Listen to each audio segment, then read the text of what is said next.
and issue explicit death threats against him and other journalists.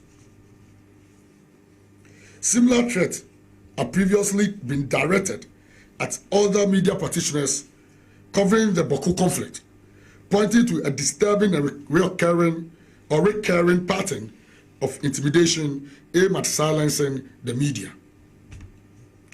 While the association acknowledges the initial engagement and collaboration with the Upper East Regional Police Command, we remain concerned that the persistence of this threat suggests that existing measures are insufficient. The GJA therefore calls for sustained police protection for affected journalists, expedited investigation into all reported threats, and the identification, arrest, and prosecution of all individuals and networks involved in issuing threats or inciting violence against journalists. We further call on the Ghana Police Service to publicly reaffirm in clear and unambiguous terms that threats or attacks against journalists will not be tolerated under any circumstances. Any harm to a journalist in the course of duty, particularly where prior threats have been reported, will represent a grave failure of protection and accountability. The GJA will not accept a reactive approach where action is only taken after harm has been done. We therefore put the state on notice that any attack on a journalist in the Upper East region, particularly where prior threats have been formally reported, will be treated as a direct failure of protection and will attract sustained national and international advocacy until accountability is secured. However, we reiterate our call for sustained protection, expedited investigations, and the arrest and prosecution of all persons issuing threats or inciting violence against journalists. Commendation of the Ghana Police Service. The GJA acknowledges the improved collaboration with the Ghana Police Service in recent times and commends the police administration under the leadership of Inspector General of Police Christian Yonu for its engagement with the Association on Journalist Safety. We encourage the police to deepen this cooperation and ensure that rogue officers who tarnish the image of the service are decisively dealt with. We must, however, hasten to add that the Tafo Kokrentumi attack has dented this newly cordial relationship, and we urge the police, especially the IGP, to act swiftly to provide further assurance of safety for journalists. The IGP, later part of last year, assured us that if nobody protects a journalist, he will personally ensure the protection and safety of journalists in this country. This he demonstrated during the by-election at Akwitia. And he has demonstrated that till this very incident. And we believe that we shouldn't sit down for this incident, this attack to me, to dent that record, to destroy the kind of relationship he has built with the media over the past few months, and the assurances and the love demonstrated to media, and even during a statement or comment at the dinner, the third GJA dinner night. We believe that the Inspector General of Police will use these officers as scapegoats to redeem his image and to assure the media that it still stands by his words. MPP Presidential Primary and Safety of Journalists. The GJA reiterates its call on the leadership of the New Patriotic Party to take full responsibility for the safety of journalists during its upcoming presidential primary to elect a flag bearer. We urge the party to clearly and publicly caution its supporters against attacking, intimidating, or obstructing journalists who will be deployed to cover the process. Political competition must never be allowed to degenerate into violence against the media. The GJA will be actively monitoring the entire election process through our regional structures across the country, and will not hesitate to name and shame any individual or group that assault journalists in the course of this assignment. GJA red lines, non-negotiable standards for journalist safety, and these are red lines. In light of the escalating threats and attacks, the Ghana Journalists Association hereby set out the following red lines, which must never be crossed under any circumstances. No journalist must be assaulted, arrested, threatened, or obstructed for performing lawful professional duties, whether by state security officers, political party supporters, or private individuals. 2. No security agency is permitted to confiscate journalist equipment, delete content, or demand permission for coverage of events of public interest. What are you hiding? What do you have to hide? We are public interest media, and we don't need authorization. We don't need consent. We don't need approval to discharge our constitutional mandate as a public interest media. If it is a private engagement, fine. But once you are serving the nation, the interest of the public, no journalist need any authorization from any uniform officer or whatever to discharge their duty. 3. No reported threat against a journalist must be ignored or treated casually. All threat must trigger immediate risk assessment, protection, and investigation. 4. Internal disciplinary measures alone are unacceptable where criminal conduct against journalists has occurred. Such cases must be prosecuted in open court. Silence by institutions after attacks on journalists is unacceptable and will be interpreted as tolerance for impunity. And I take the 5 again. Silence by institutions after attacks on journalists is unacceptable and will be interpreted as tolerance for impunity. The GJ will vigorously pursue accountability for any violation of these red lines and will not hesitate to escalate matters to national and international partners where necessary. Our international partners are waiting on us to brief them with all the happenings in the country and will not hesitate to do so. GJA's demands. In light of the foregoing, the Ghana Journalists Association demands the following. 1. A public release of the investigation findings and sanctions by the Ghana National Fire Service. A public release of the investigation findings and sanctions by the Ghana National Fire Service. We are giving the fire service a 14 days ultimatum. We are giving the fire service a 14-day ultimatum to act on this request, failing which will take drastic measures against them, including and not limited to blacklisting. Failing which will take drastic measures against them, including but not limited to blacklisting.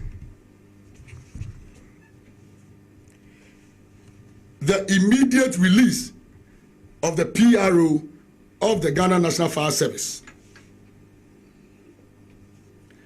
This cannot be compromised.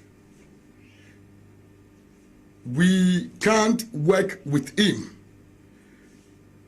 Failure to do so, the GJA will have to take a position and advise our members and all media practitioners in the country as such on our position. So within these 14 days, we expect them to do this 2 things. Or reassign him, we don't care.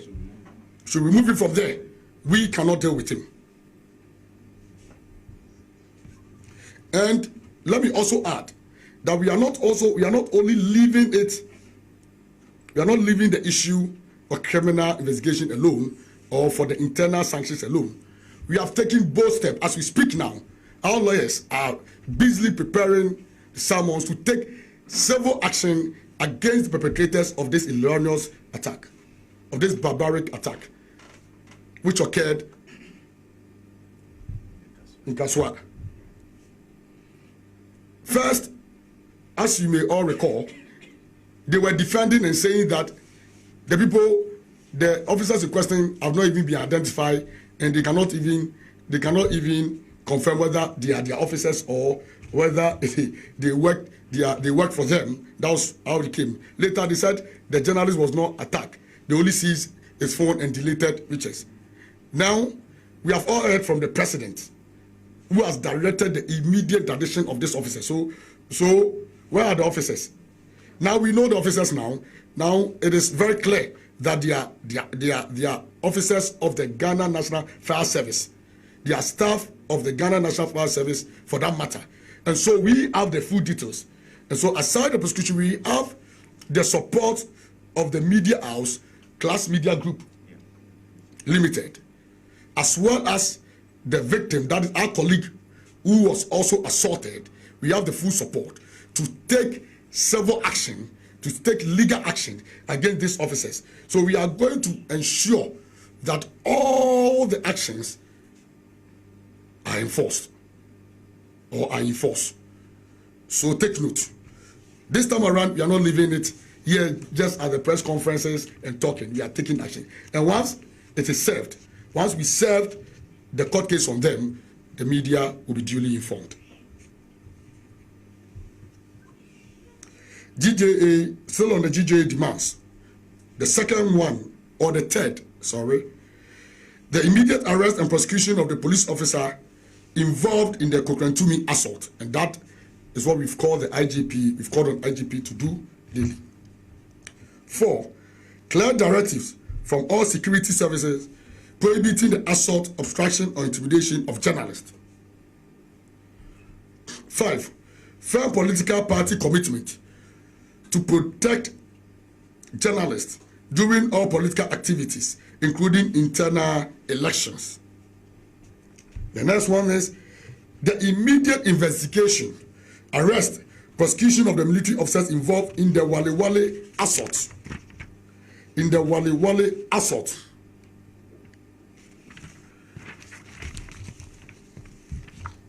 We were tempted to give ultimatum to the military high command, but we'll leave it since they said that they are waiting for us to finish with their presser so that they can react, or they will also come out with their reaction. We will wait for the reaction of the military high command, and after that, we will come out and make our position known. We still have our ultimatum, and we know that because already there is a pending case involved Joy FM's Carlos Caroni, which we paid a courtesy call on the military high command, the CDS for that matter. They gave us all the assurance and promised to give us daily or periodic briefing updates on the matter, which they failed. And they've not spoken about this matter till date. So this one is a second issue they are handling. And we are saying that they should take swift action on this matter, or we will advise ourselves. The military needs us, we also need them. But they should know that they cannot subject us to inhuman treatment and put our lives in danger for anything. We are serving our nation, and for that matter, we need their protection, not the attack. We will, in the coming days, come out with a firmer stance on the attacks after a high-level engagement with key stakeholders in the media. We are calling on key stakeholder engagement, which is happening this week.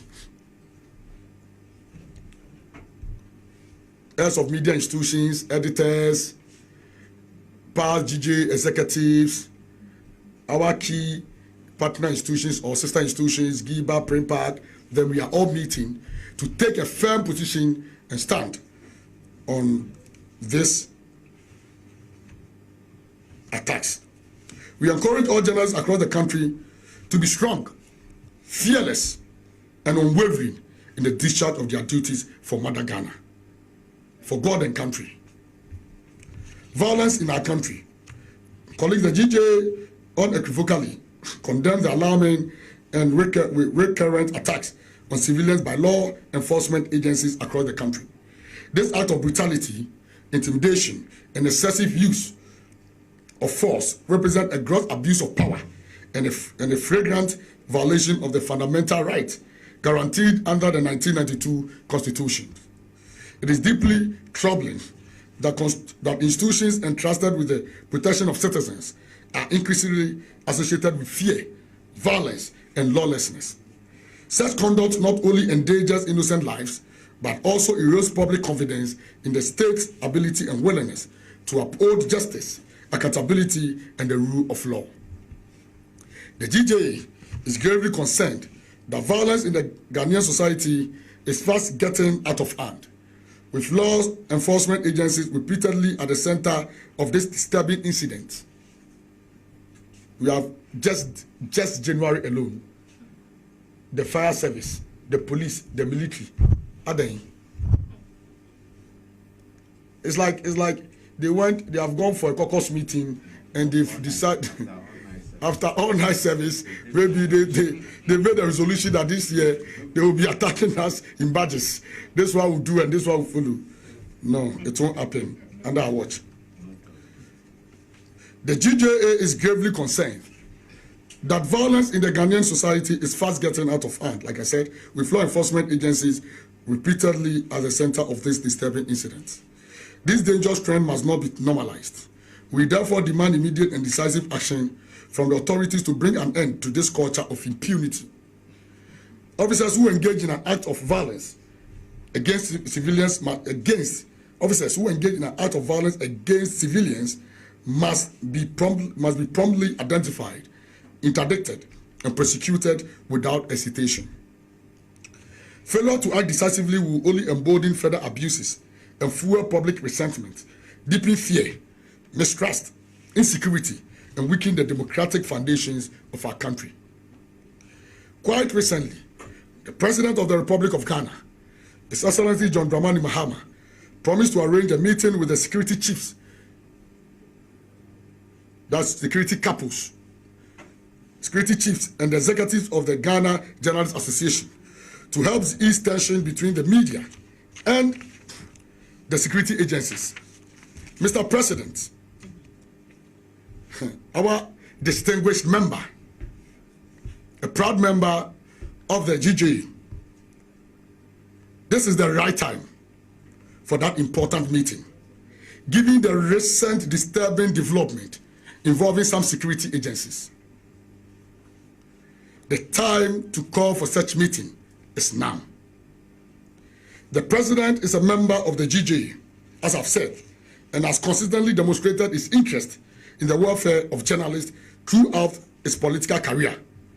We therefore believe he will convene the meeting as soon as possible to help ease tensions. Conclusions. Ladies and gentlemen, let it be stated clearly and without equivocation: attacks on journalists are attacks on Ghana's democracy and constitutional order. No institution, security agency, or political actor has the moral or legal authority to brutalize, threaten, or silence journalists for doing their work. The Ghana Journalists Association will not be intimidated into silence, nor will accept. We will not be intimidated into silence, nor will we accept ritual condemnation followed by inaction. Where journalists are attacked, we demand justice. Where journalists are threatened, we demand protection. Where institutions fail to act, we will escalate locally and internationally until accountability is secure. We remind our duty bearers that press freedom is not a privilege granted by the state, but a constitutional right guaranteed under the 1992 Constitution.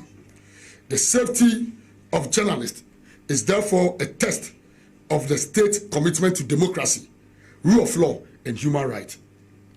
We also want to encourage and caution our members to also be circumspect, to discharge their duty professionally, to ensure that they always fact-check their report before putting it out there. to preserve evidence when they come under fear or any attack. To always be easily identifiable by putting on your jacket, your branded cars, your ID cards at all times. To remain resolute, to be cautious, and to ensure that they discharge their duty constitutionally, ethically, without fear, favor, or panic. Knowing very well that press freedom comes with responsibility. Media responsibility is key whenever you are discharging your duty. The GJ remains resolute in defending the lives, rights, and professional independence of journalists across Ghana. We will continue to monitor development, speak truth to power, and act decisively in the interest of journalists. Long live press freedom. Long live the Ghana Journalists Association. Long live Ghana's democracy. Thank you all for your audience. I stand here today on behalf of the national executives for the party to thank all of you for honoring our invitation. Your presence underscores the importance of seeing the people of Ghana renew their trust and confidence in the NDC. 1 year down the line, we remain convinced that the confidence reposed in us has not been misplaced. We are determined to work even harder to deliver on our commitments and to continue to put a lot more joy on the faces of the Ghanaian people. Before I proceed, permit me to express my profound appreciation to our gallant polling agents, our hard-working, a reorganization of our party this year, 2026. The last time we did this was 2022. So 4 years on, it's time again to go. Now this process will provide the opportunity for executives at the branch, constituency, regional and national levels to return to the grassroots to renew their mandate, or for the party to usher in new set of officers where the party deems it necessary. Now, in the course of this engagement, I will outline the party's calendar of activities for the year, followed by the general provisions governing the process. I will pay special attention to this announcement. Now, the 2026 internal elections roadmap. I'm going to put them in the categories of first, the activity, the period that the activity is supposed to happen, responsibility, and those who are going to supervise those responsibilities. So number one, in the period between 30th January, which is just a couple of days ahead of the regional and the constituency secretariats.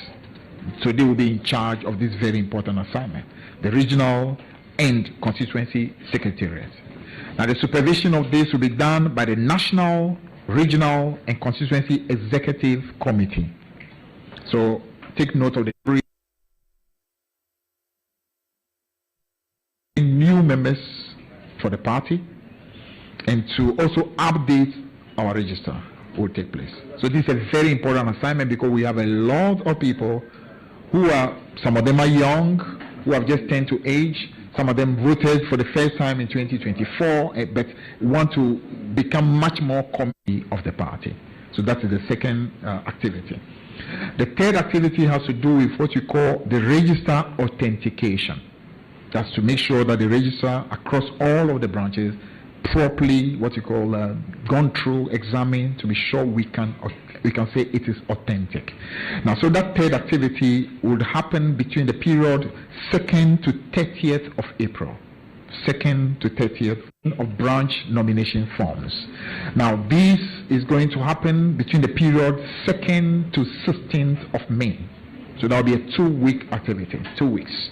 Between 2nd of May to the 16th of May, individuals interested in running for positions at the branch level will be given room to pick nomination forms.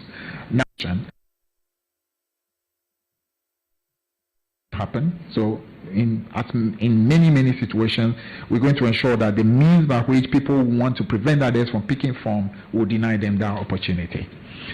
The next activity, which is the fifth activity, is going to be vetting and appeals at the branches, meaning we go through the process to ensure that all those who have gone through that election, we validate that data to be sure that that is the real, authentic register as far as the new executives at the branch level is concerned. So here we're talking about a period between 10th to 30th July. That's when this validation will happen. So this will be the final part as far as the branch calendar is concerned. The responsibility for this will be in the hand of the Constituency Executive Committee, and the supervision will be done again by the National, Regional, and Constituency Executive. 15th to 17th of September. So that will be Tuesday, 15th September to Thursday, 17th September. Opening of nomination at the constituency level. Number 2, completion of forms. They'll be given 1 week to be able to complete the forms. So at the constituency level, 1 week will be provided after the 17th September, and they will be expected to complete all the forms. Number 3, filing of nomination. That is due to be done on Wednesday, 23rd September, and constituency level. And the dates for the elections at the constituency level will be Saturday, the 24th, and Sunday, the 25th October, 2026. So that is for the first floor of the building. Having built the foundation, now we move to the first floor. Now the next one is the regional elections timetable. Here again, we go through the same process, starting with the opening of nomination at the regional level. The opening of nomination expected to happen on Tuesday, the 6th October through to October. That's for the appeals. Then we move to the Regional Youth and Women Conference. That normally we do that for the women and the youth. Then we do the broad regional elections. So the first one, which has to do with the date for the Regional Youth and Women Conference, will be Friday, 13th November 2026. So across all of our regions, we'll have regional opening of nomination for the national elections. The date is 20th, that's Tuesday the 20th of October to Wednesday the 21st of October.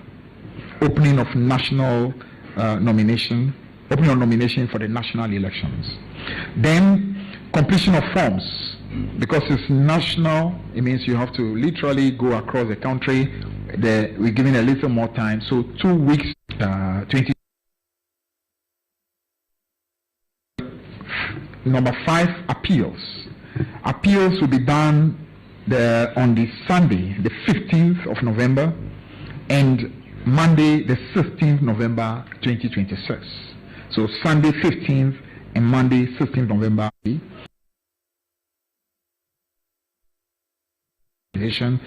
That Congress will happen on Saturday, the 19th December 2026. So that completes, the very important edifice that is supposed to prepare for the next round of fighting for the power in the country, and also ensuring that we continue the wonderful job we are doing resetting the country. So, ladies and gentlemen, in order to address and eliminate what we know times as the regular branch meetings are done, these published lists will be strictly supervised and validated by the regional executives and the National Executive Committee to ensure transparency, consistency, and fairness throughout the process. This exercise is not routine, it is deliberate, strategic, and consequential. It must therefore be treated with the seriousness it deserves, and for the avoidance of doubt, your branch is where you vote. So that if you're already an existing member, that shows that you are in good standing and you are able to run for positions in a party. Branch registers will be made available at every branch. What's happening? Branch registers will be made available at every branch to enable members to verify their details. This applies to 1, existing members, 2, members of both existing branches and newly created branches formed during the 2024 elections. Branch executives are hereby directed to open their registers fully and transparently to members.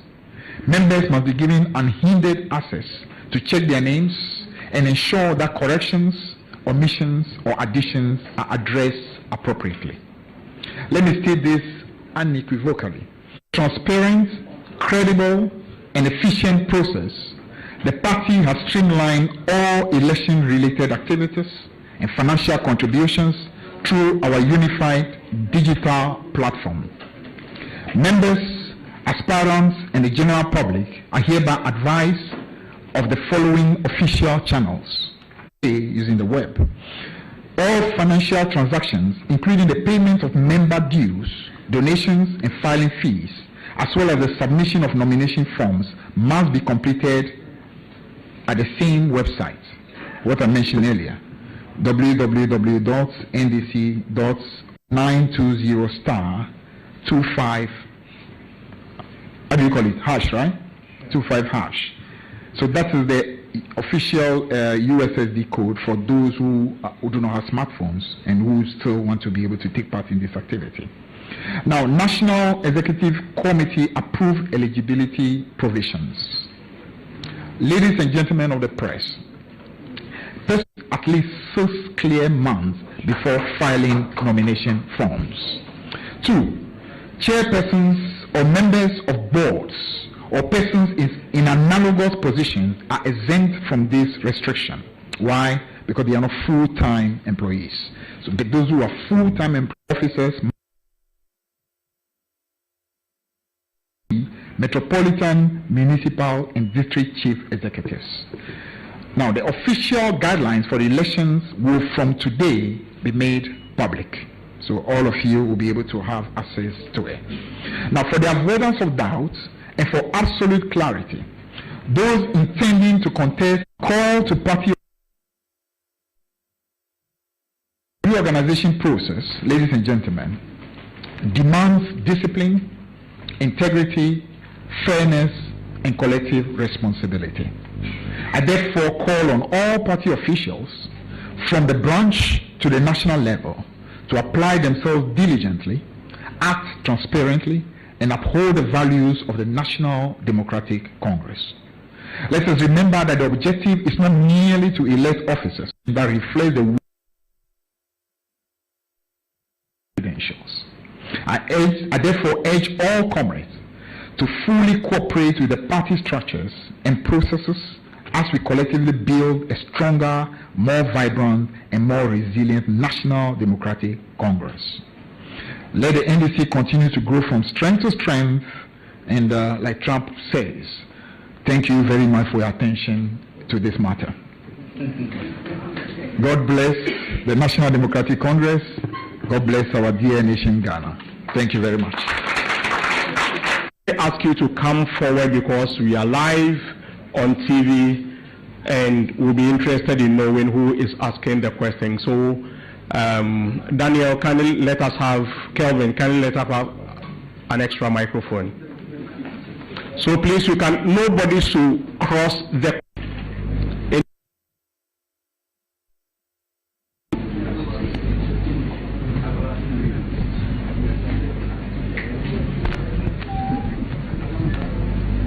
Good afternoon. Good afternoon. To know the structure and the procedure that we are embarking on. This is for the media. Let's hear you. Thank you. My name is James Abenji. I want to ask that the restructuring you've announced today for Kesben. My question is, I want to find out how the party intends to deal with potential conflicts that will be arising from these elections.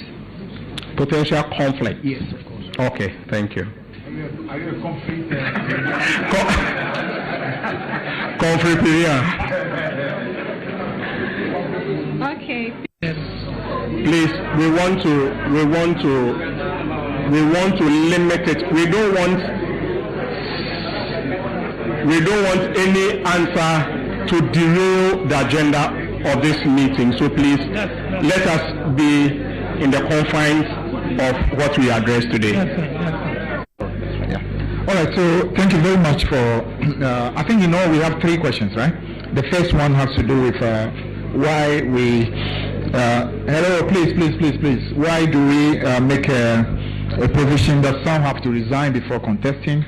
Then the issue about potential conflicts, and then I think the final one has to do with the fees that are supposed to be paid at the different levels.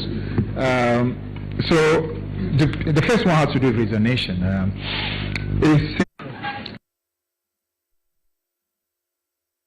Today, NDC has got so many more people who can hold our position and do an excellent job, if not even better job.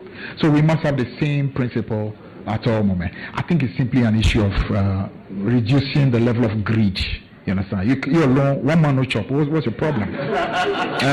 We are not in government. We are not holding in a position fully dedicated to the party because that's a great job to be done.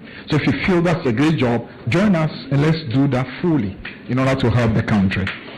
The issue of potential conflict, you can never, should I call it, a foreclosed conflict. I mean, as far as humans are concerned, people can always find reasons for conflict. You understand? 1992, our friends on the other side, very transparent election, but they still found a way to complain and boycotted elections. I mean, the parliamentary level. 1996, we beat them again. They say, no, we bought the election. I mean, it's always been the case. 2012, all right, thank you very much. And then Joy FM wants another. Okay, what was the question? Okay, constitutional amendments. All right, yeah, sorry, I forgot that day. What we do is this. The reason why we have guidelines is to be able to look at what is relevant at every point in time and be able to. No.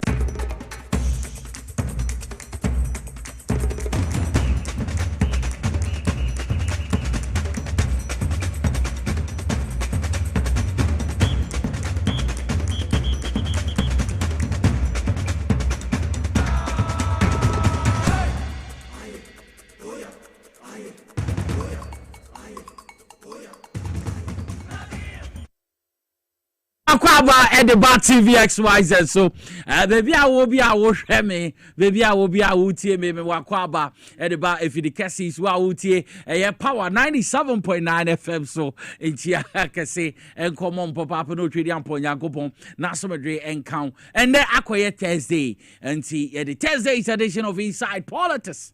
Now the brody me so Nicholas ya Ozu Yorson over to me from the chief driver. Man fast the PSC Asram do and Fema the production team on mobile Mechido Mamidi bro. Mr. Kelvin Asante, the executive producer, Sason Ora Ralph Jampo. Ononoye TV director, assisted by Mr. Anase Elder Peter Kranting and son Abbas were around Anna. Oniho okay Abbas. So boy chidom. Mekwa sounder Emmanuel Nete on the new Emmanuel Kisi. No almost was sound or mobile ye chidom a sound on a back kama. Ma bibia etumi editing. Meko power 97.9 FM. Me pacho bebre Edem. Mark Anthony or power 979 FM. On also boa madrumedi etumi akoso ho mo amutie radio ni na. No more of radio affiliate stations or ma fa dwumadi enye easy bebre nankasa mo ma fa wo bono mo ma fa wo eastin o ma fa wo hafo ansana oti volta ni na ye mo makwa nemre no koyi nti ye mo ina akwa ba ediba dwumadi so woni antena fi se bi edikan etie a course so press conference course so behwa GJ president or the nsem to go and that's when this ama ye kuo ye national headquarters led by ye nua Fifi Kwete on also the general secretary or the and some etudra new members or more badge or more registration or the sansem ni na etudra yedidi ho enkomo papa yati bi na afikura na agro ne be hyase anti yaji nkonya atena so die na wonim se yesi kwam ano no enye easy menua Elizabeth Tego na siesie me sa so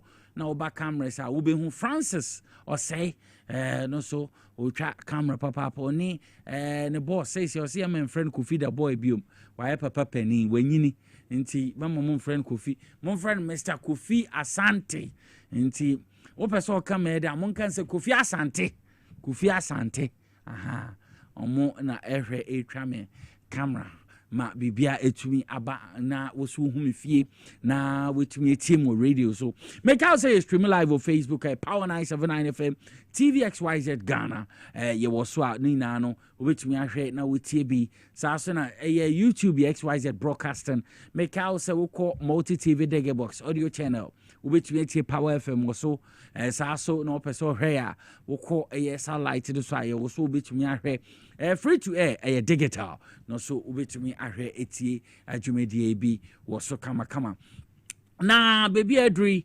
yensembre say for ya ye hwe nsem a yetin na no victory garlic mixture na afa ho kan tie beko na any victory fo ekodi enkomo semanum yaba ye to adwumedie no so ndam guest ye list one na poku be bete enka sa so na bete owura kasime sa so enka ma yen konkatie victory garlic mixture common mbra ye ba ensem ho pa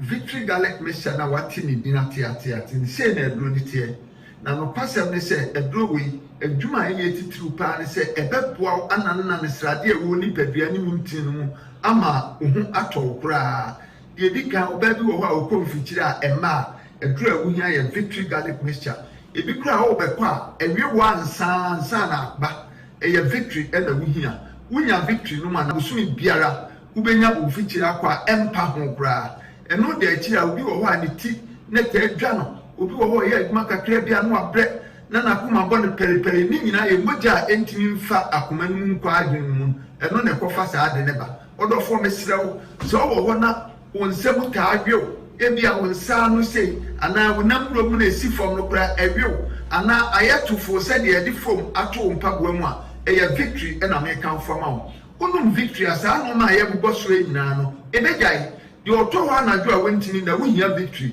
emframa nyankopɔn de ama yɛn se yɛ humi wo de wo humi a na wo tie so o bra eye victory e na betimi aboa wo ye wo bi wo so a wo ho ana ne yɛma hye no a obia na ne ka obia nya ne hwe obi wo so na koma bɔ ne periperi ni nyina mogya ne ntimi ne afusa ne ye wo ni padua no ɛtura wunya yɛ victory garlic mixture de watwa bra ya bia ya na se kokodue ne nam no no ye ne basa eye victory e na me kan fo wunya victory bi no a ɛbɛboa wo se doctor de wato aduro so sani a ubetimi anom victory na ka waduro wonnyina ne se waduro no na abɛnom a meat aduasa no anom we so na abɛnom a no anom victory no so achi meat aduasa wo ye ne sa bibia abɛde kama ma se wo na se tata wo ye agya ho adwuma mesraw adura me kan fo ma wa ye victory garlic mixture mesraw nipa ne bia danse a ye pese ye fa wo ma danse na tie na se wo so koto a ubenya sa danse kro no a ntwe mi mpedwa mi ntumi ni di mi yare so mena ko be 12 years di man no ndro kan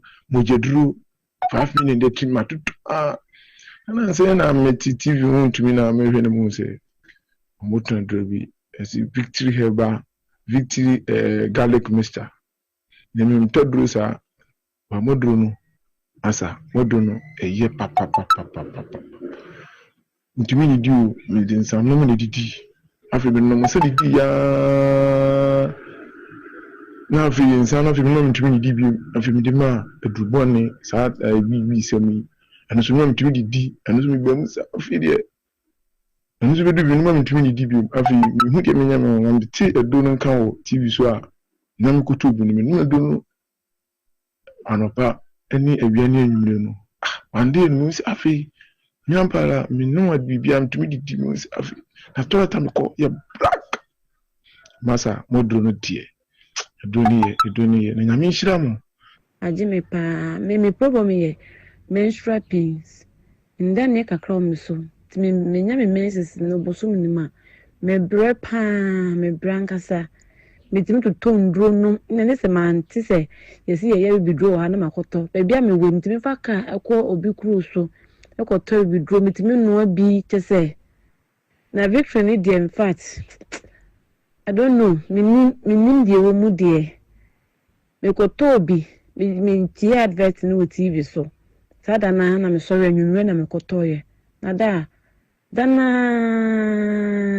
me say ade yi to me padi mu no moja tropa yi to me padi mu ti me twa to me phone no so kura say ha adwene a enka me de betuma ka ho na ma hwe te say so wa hwe ye kwa baka se na bia me ya bo hwe na me no maduro bi te say efi sada na yi sa moja troa no to me padi mu no me nya meze se no maduro e ma me hu sa e moja se bi like say kwoti te say ni nyina flow kama to victory tie mintimi enja ento ho nte to de bia na mo ba abasa mo me so abasa na edon ne me di hu adanse obi si me de cholesterol sa de boni na aba mi nipadua ma ba di atenase wadro ye victory garlic mixture se wunya victory ni no ma cholesterol no se ne ne e density bia no victory be yi ni nyina afi nipadua no odofo wo pedia to anama ne 024 25 45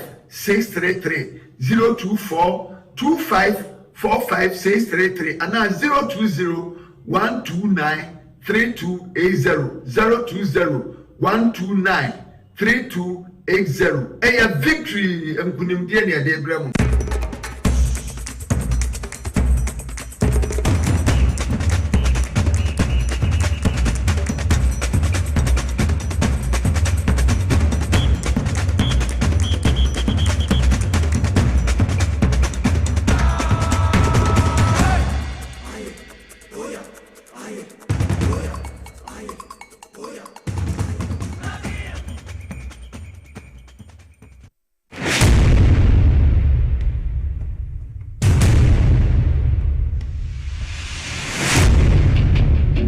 Every human body mass should have at least 60% water for optimal performance in any physical or mental exercise.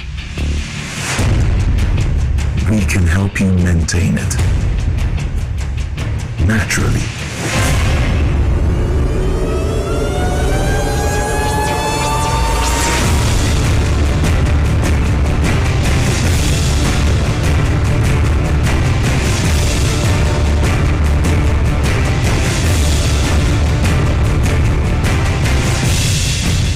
Natural mineral water.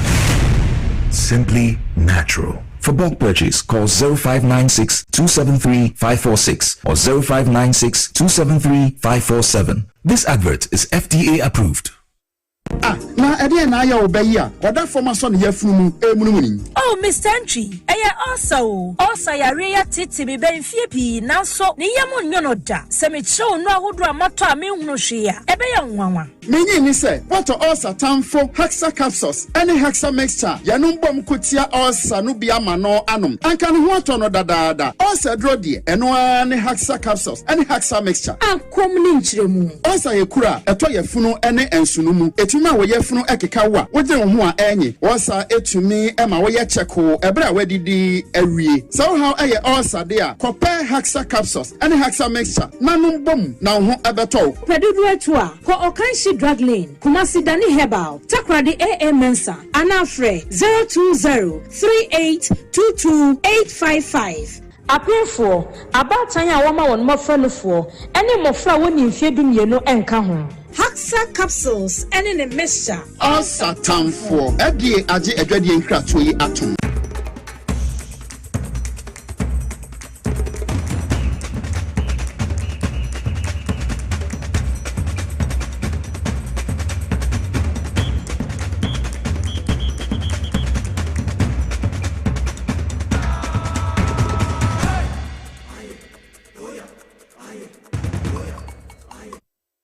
ama wakwa bebiom the bat TV XYZ so bebi awo hwe bia bebi awo tie me bia no ye guso aye pem akoye nim inside politics ye adwumade ne King Nicholas ne bedin ya je nkonya atsaso na eche se ensem bebre wo ha ande ye bedi eho enkomo ye pa enti wi wa fidi en fi ha mfanti is wara woni yentena nso bebi adure behia se de apomuden ho nkomo ye de bro ye ko haxa eye haxa capsules ne haxa eye mixture edrumi eni so unye bi no ma ebetu eye ade aye friend ulcer ifi uridi mu yem na eche se wajo ho fi se ulcer tamfo ene ne haxa nipa mienu a ma recommend nro ya mo ma no mo maje o mo ho afi eye yare mu na bradwe ne ntiase so enti me kamfo eye haxa endro ne di amon murama no ha mama na kwaba na ma haxa wo maye no Dr. Mike Bibi Aboko de. Nyame adom. Haxa bo adwuma dodo.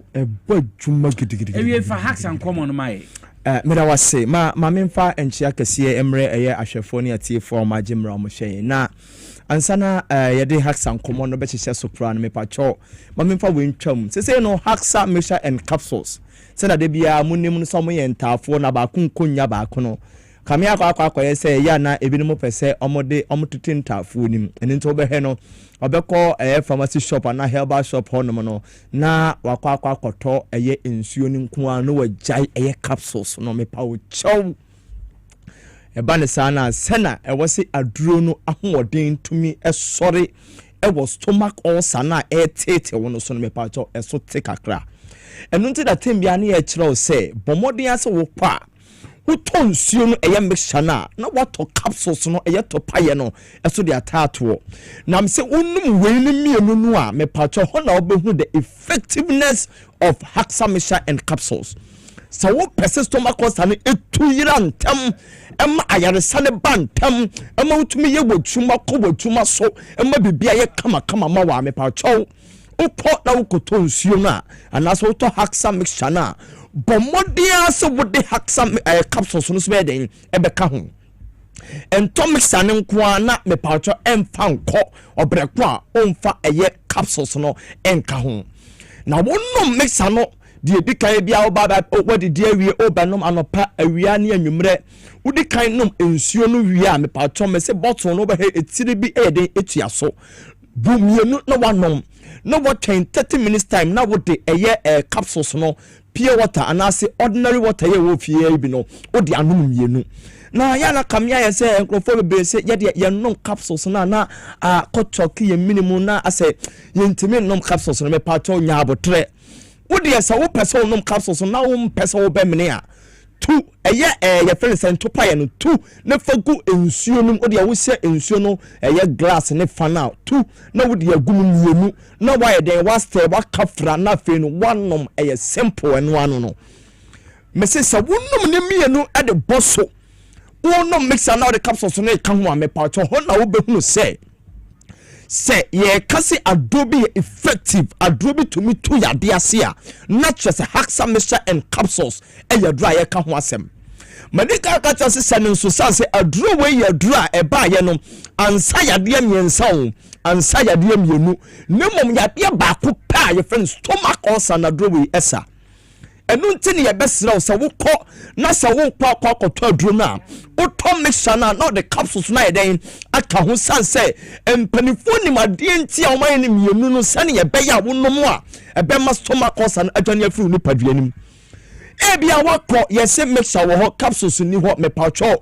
bomodi afre number iba bia wo bia na wo se ye brebu ye bebrebu bia ma ho ato eye 0240 23 8310 0240 23 8310 to boas na tro no mani sisia na fresh me ne wo kasa yi yedi nkomo yi fesisia e bia wo nsuo no wa mixa ne bi uni capsules ne bebe pato ofra ye be direct ne e be wo na obenya bi no na akwakoto bi ebi ni ho nso a say delivery kra na ye de be bro amasumdua ba ye pesi ye to stomach ulcer asemfiri uni paduanim na wo hu se enru papa e wo ho a ye de sayade e ma ye ho etoyen 0203 822 855 0203 822 855 and 0240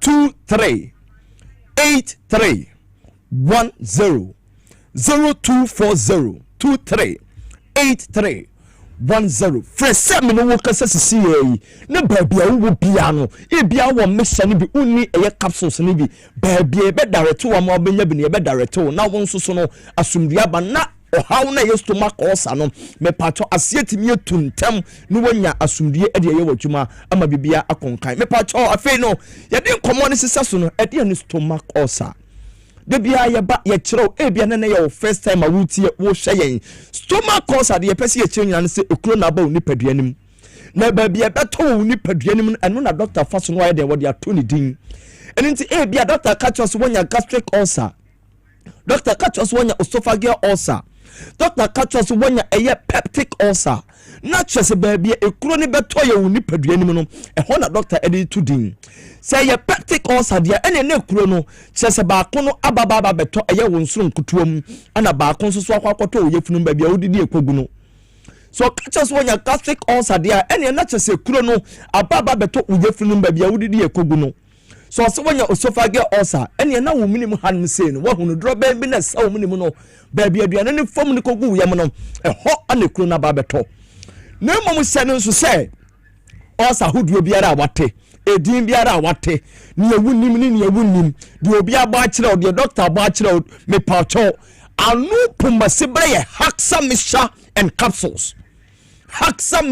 capsules ene wo ko ba bi ko pa duro fufuro bia ene wona o wala me pacho aduro we dance dia enkrofo edino me say ye besa da ba be dance di ni bia kire o ma won so so no hu sane Haxa Mixture eko me pacho enita yade na nya aba nemum sane ye be ye beko no obu a wo say so ulcer e woduro me ulcer ye no na de me beko wom so ulcer betumi asa me pacho ulcer woduro ulcer betumi afi ni paduanim ulcer ye betumi asa eye Haxa Mixture and Haxa capsules enti na sentem utte symptoms bi wo ni paduanim na sentem enyo bi koso wo ni paduanim enu bi na me ba bebobo ede a kire wi na kire se wo hunu bi wo ni paduanim a no wo se ene bi a memedie no eye stomach ulcer na ede breme na wa eden wakọkọpe Haxa Mixture ni bi ene ne capsules bi anonom ama ahoto ede aba indigestion na odi aduane a me pacho odi awankasa exam ho check na he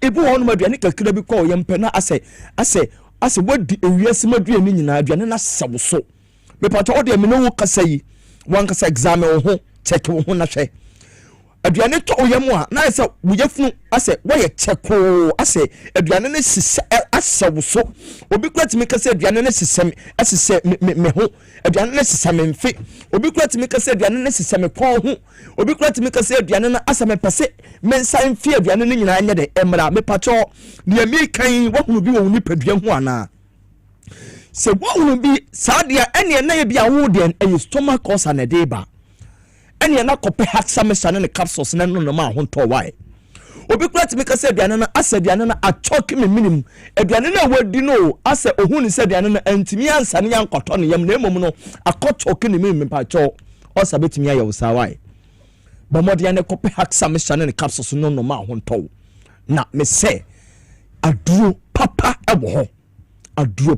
ebo ho ye customer course dia na wo sai Haxa Mixture ho dia ene na watu sika gu me pacho wonzo dia no sei na wote wo ni paduanim obi wo ho no se me bua no hanum sei no me pacho me bua no hanum sei no e hotimi tutumi na eye me ya efu okra so me chiri bramo ni machiri dompe no na emu ya me dompe ni mu nyina tumi ya me se me ni obi a stomach consent sebe ni nsa sempo ontimi maso esan se na chiri dompe na chiri ni nsa ni dompe ni mu nyina ya ne ya the stomach consent betimi aya no kono kope Haxa Mixture ne capsules ne nonom obuwa ne ulcer base na ne bua no ye ne ya na chiri dompem na chiri bramu nyina ya ne yampa e ba ne sana o kasampa wontumi nkasa dene obuwa no ma otwonum se ye ontumi ntini ne mu sana me pagya me se ontumi ntini ne mu sa me pacho ulcer eye ya na ya reboni bomode ne kope Haxa Mixture ne capsules ne nonom a ho to why obi kura ulcer ba me pacho sense agye na kire bramu ne dom pain na aboso ni ntino onantem pa ne nan no ontimi mfamtia famodene me pacho kona kope haksa me sane ne capsules na no ma ho to wai na aduro papa wo ho wo de no sei na wo hu no obi se na no obi frɛ yo se sebio meda na meda me bankum a na ɛhɔ seseme meda ne me hu da me nifa nso so na ɛhɔ seseme meda machi na machi ya me ya kosi enkosi koden koda yade ɔsɛ yade bɔne me pacho bomode na kope haksa me sane ne capsules na no wai na ho beto obi nso so dia wo no so so frɛ na o ka wo se medidi na sabio mefin udidi a fa cheme mefin no na afie na akwakoye se dark brown akoye yellow akwakoye ne ho tuntum akoye me pacho onso so dia no se na wo hu ewo ni padua nim dia o sa betumi aye ono no o se ya de bon ye timi kum ma me nka no korem fa nkyerɛw osa ya de boni etimi kum me kase etimi kum a na me pese me kire se eche wo ni padua nim a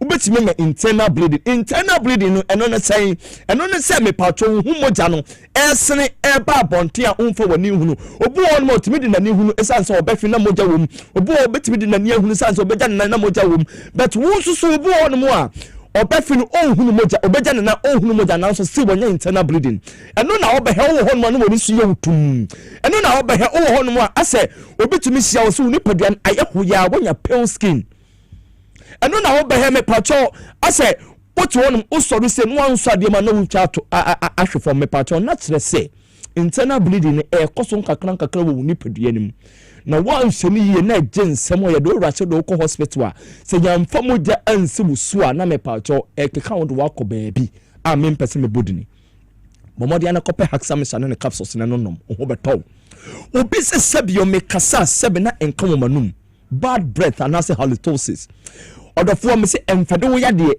wo ye nipai wo ye dan yade beba ho na yade nso so ba ho a ye stomach ulcer de a me pacho na no pumasi bre haksa me sane ne capsules adroye ntafo ba ku nkonya ba ku enu nti wonum nsuo no na de capsules na etoa so enu nti me pacho mo mayen tete ntafo ni mo mayen tete wo montam yenka wo mo ma yade ulcer na se nya ne mfi ni paduanim ni yemfa ahoto enya adwuma mpesika ngu ho bomode ya number ni bio 0240 23 83 10 0240 23 8310 also so betimi afre telecell 0203 822 855 0203 822 855 obise na sente me check me wait ne ade be kira message check na eswate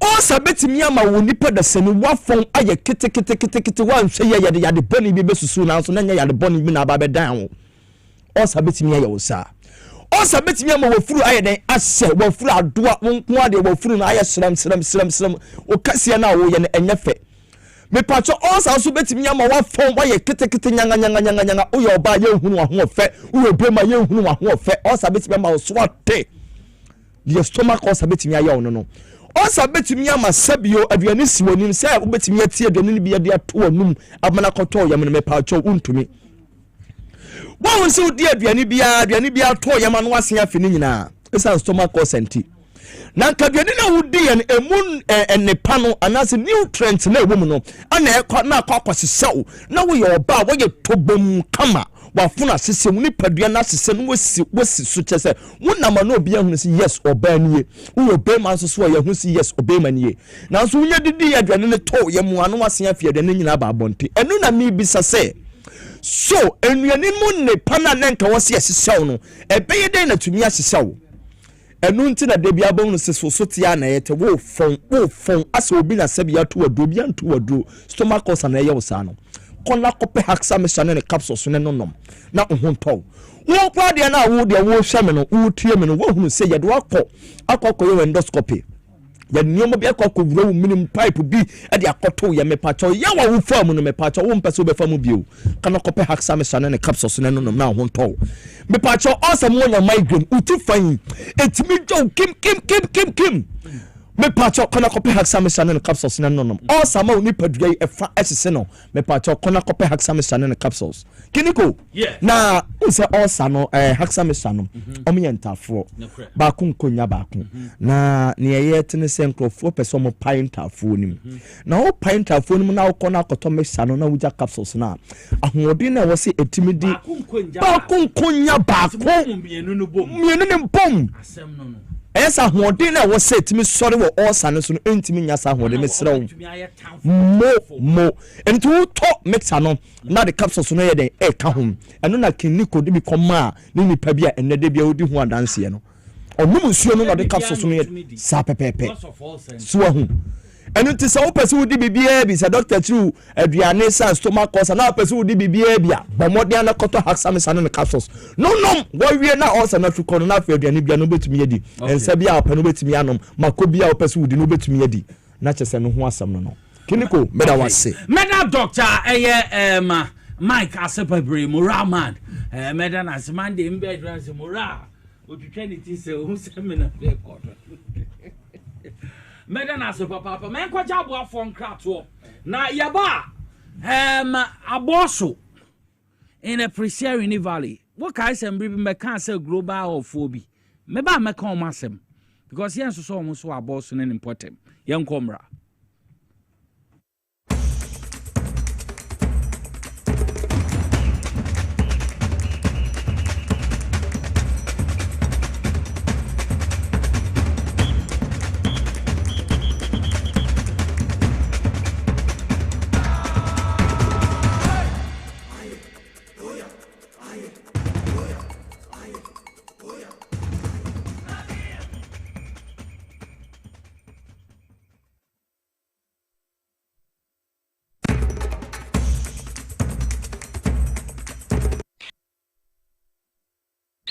Hi. Now let me tell you about Safari Valley Eco Resort, the first of its kind in West Africa.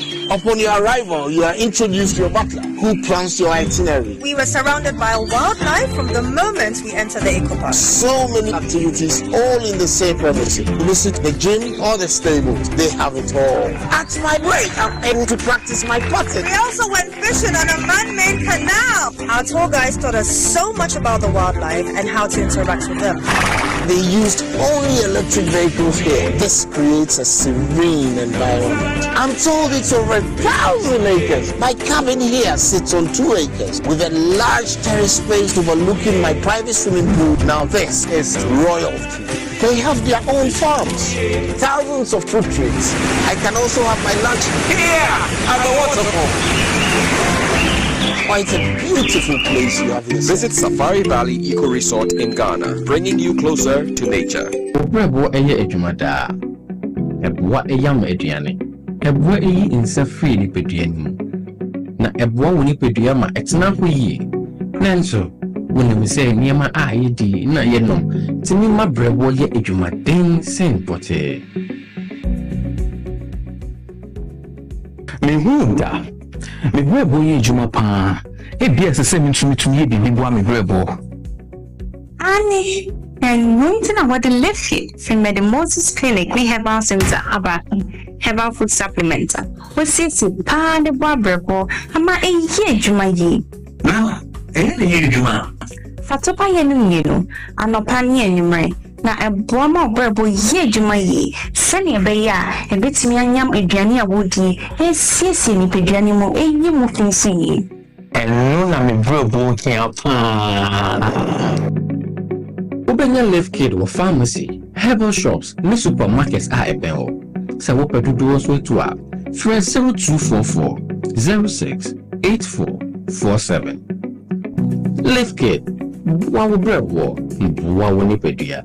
Edro yi enye ma apemfo. Ema ema omomanfo. Ne mmofo a wonya mfie dumie. FDA agi dwedie krato yi atum. Ifo kra na menyisika. Edia ye mefui. Ehi papa na menya bosia edia tre medwuma yimu. Kai kra mabre mi ye bosia ato taxi fofo. Suhum Rural Bank. Suhum Rural Bank.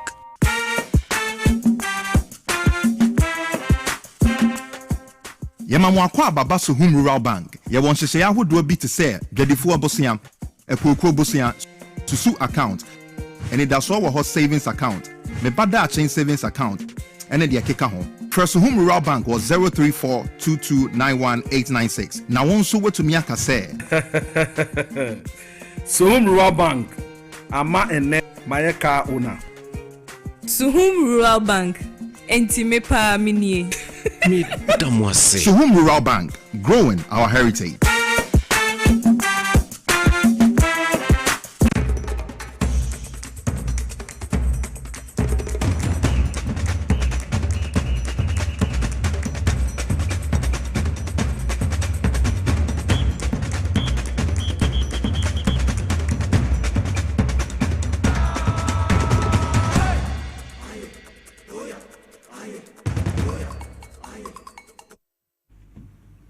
Mesamo kwa babiom do ba TVXYZ so emredrenche apamfo beji nkoya atena so nansema egubamba so no yaka ho ensem na ye wo Kasim Ishawa ha or member of the NDC communication team, former youth organizer ma Lojakuku constituency or ha enche Nana Poku list also baba beji nkoya atena so ono executive director de Magag. Na Americanka sembi se Prisia Huni Valley. Say mo follow me no. Mo hu se ye bedi bronya na edi bronya ne mu. Ye bubo mo kan se cooperative mining omo ye wo responsible cooperative mining a omo ye wo chairman Sophorsman Dauda. Oni nua chairman Delaguda adan wo how are ne what here MPP ye ho basa ye niema kama omo ye niema na ntwe ye niema yi na basa wo omo na omo kwati ni pa kakra bi ko hye oturi yen no abansesa ba ye ndi sa ban ba ye no chairman Sophorsman Dauda oni ni nua chairman Delaguda wo ko aboso a ward A chairman ani Sophorsman ward B oni Delaguda omo hwe se no aboso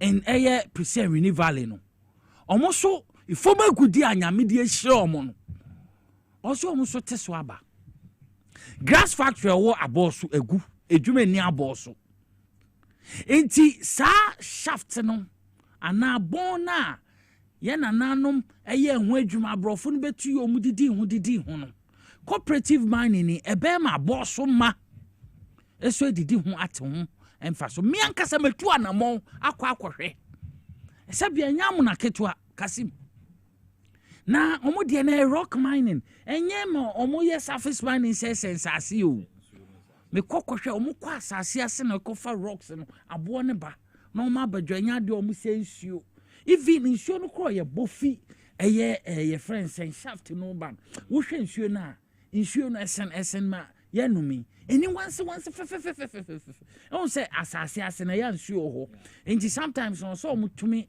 drilling nsuo ni bi twen nsuo ni bi ba no mutumi once anko fo kra said gugugu mundua ba so ni ade because ni na mu machine so omoye wo kwa aboso gangwe a edwuma pa omoye ho ni pa me ko hu omo men dadawa ebro 10,000 omo kwa asase na se ko bubu abo no omo so ade ba omo sese wo ko market wo ho emma ton ade didwa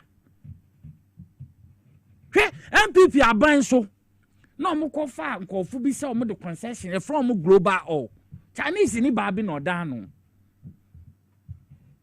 no omo ni nemu ana aban sesa ba omo ko ye nim se ya ndi simpanimfu bi o se hwanyo na omo sa kofa sa global of the stable kofu aboso so ye ndi sini pani na sa global of no wudi omo achi wusisi omo achi ajai because sabon no cooperative bon na da ho aboso gangway bon na omo didi mo no responsible cooperative mining omo ye ho NDC pani bi a wo hye akire woni global of no eya se global of one sambeji sa concession nipa mienu miensa bi embeji global of one na ma boss ye di bro yen na man sore che mo ne anwa eke che o mo se ye na ye be ye adwuma sa concession no.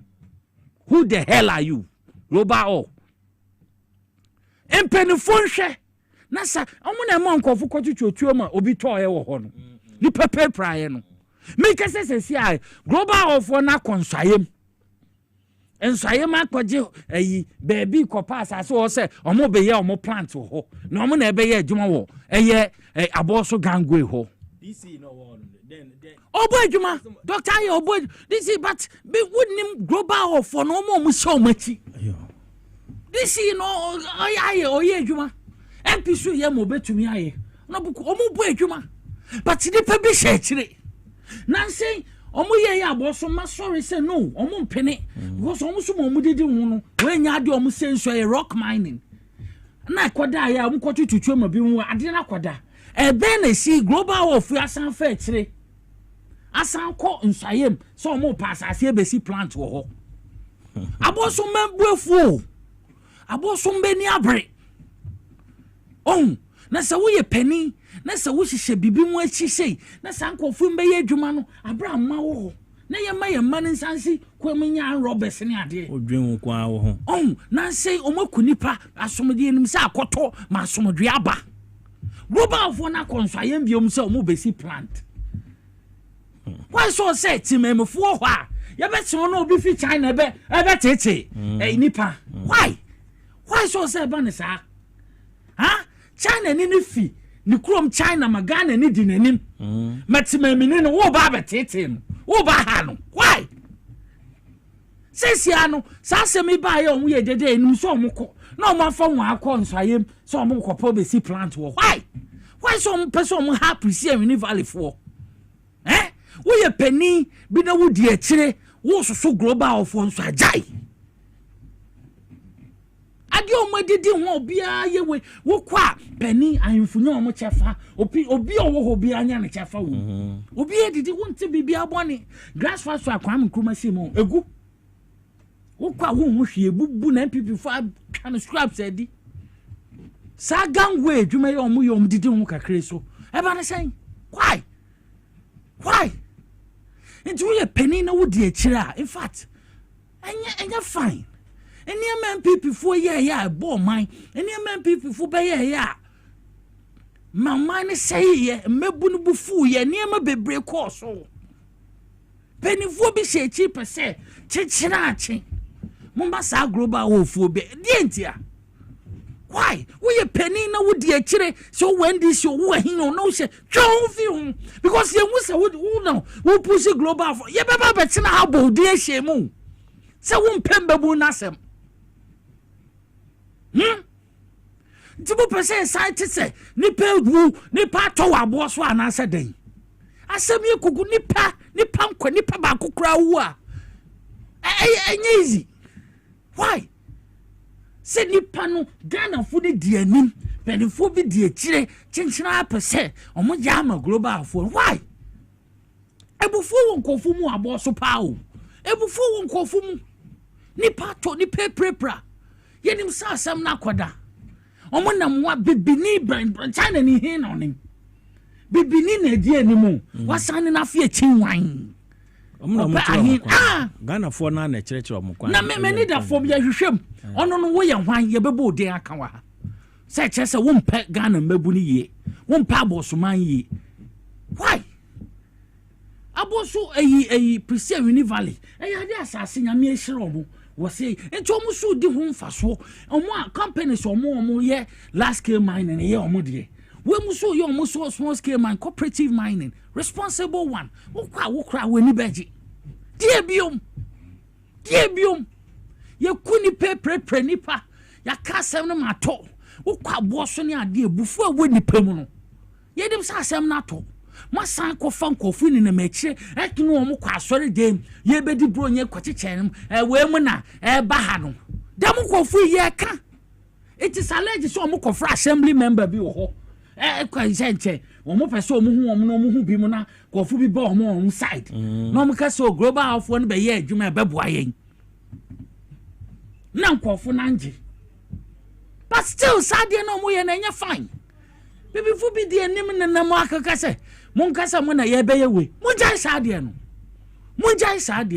many die chire penny bia obi bia ye beti didin ye be hu so ka hu bia ma sadie koso no we come and name the person and shame him here say wo ye mamboani wo mpese Ghana mbebu no ye yie wo mpese ye no efoma gudi ni amede sha say yesu ye didi hu uko presi anwuma ho ye wo big companies omo ye omo mining fine ye wo bia so aye ama a friend saying a man so musun didi nti bi na wa boso gangwe still now Mona nam mo ha abosu gangwe fu chema so force mane dela good amone na mo ha pinto fu ni why we de asama bibi ti hu kakra bi ye sama eni adi akire sa no mo be ya yeso e bebo mu dede His Excellency John Dramani Mahama Betty no the nurse from go ye ntina ho mampanifu bi hihye bi mu achi enkoya MPP fu be ya enye no ibi mu NDC mu a o ma sha se ye san kwasi asem no. Oh yes. Yes.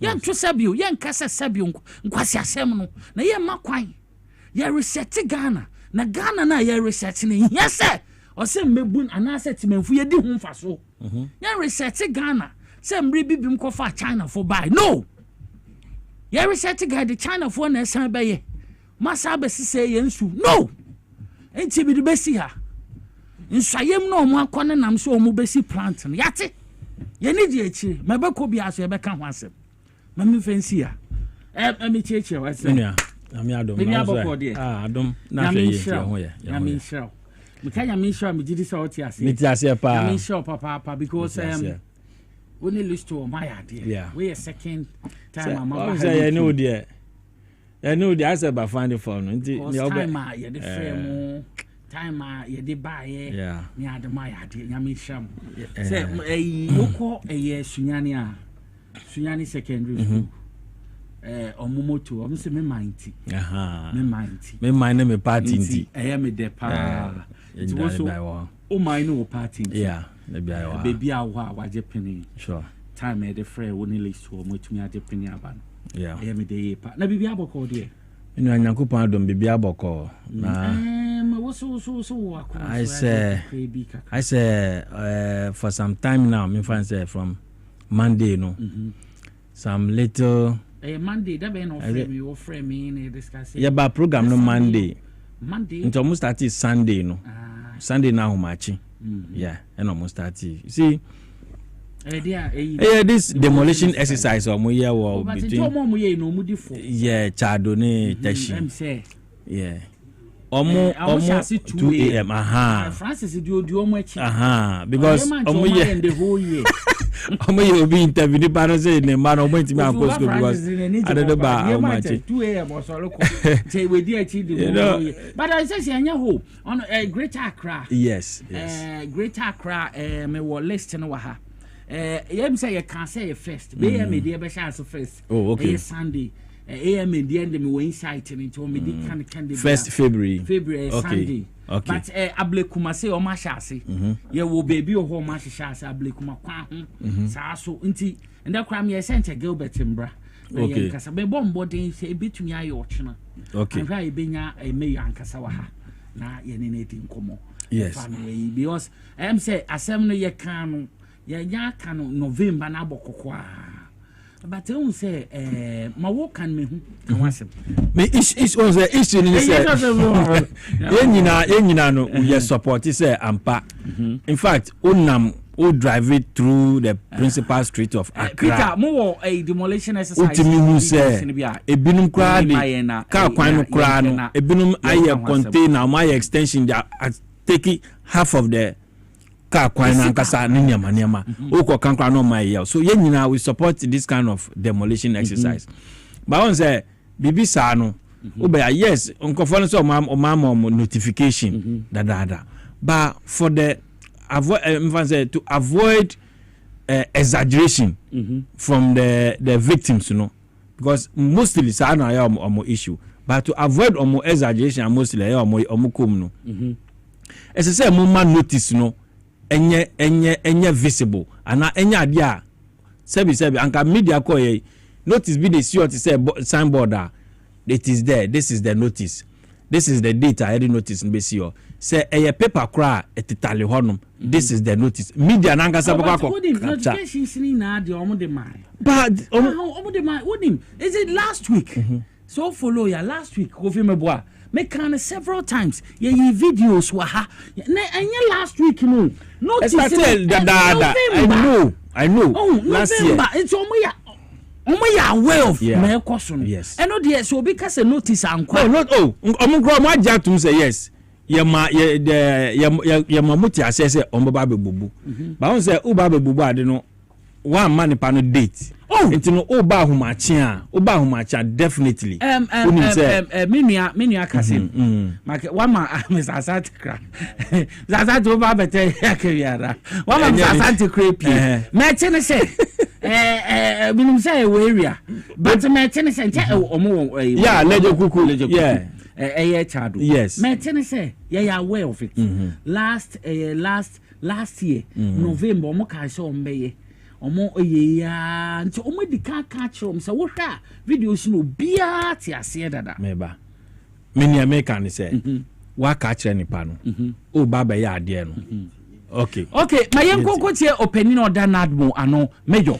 yenko tie nensem ode tudwa se question tuna ne dey obetu awon everybody's ni bia manfo iron crucial o masisi adan ni ade demolition by you do baby na your machines no asese na entimi entraso na wasi yesi machines na ansana yatimi atu adwuma no so na de nti a me ankasa ne regional minister yedi anim enne aya ba ne sa ade ka so me sha ase a se hu na ebo mu se den o me ba no ma be ka se fufura kiro but ehun hi ase ye sa adwuma yi se de be ya community ni ya ahonto ebeba enu echi osantua ne samso ekirem se ade we a won aye no enye ade se ene de yara ena wodi beba na wie nso wo behwe se bra won etu encroaches yi no nadmofo wo mu ne ladma beka ba kiremu se ne beye asase na won abese no wo besan abesie se wo bedua nua wo so na insunu laguna nkasanso won asan timu se ne beye a ebesan abeda ne tibiade da no mu ebiom demolition no say ye wi a de wasi ye ebema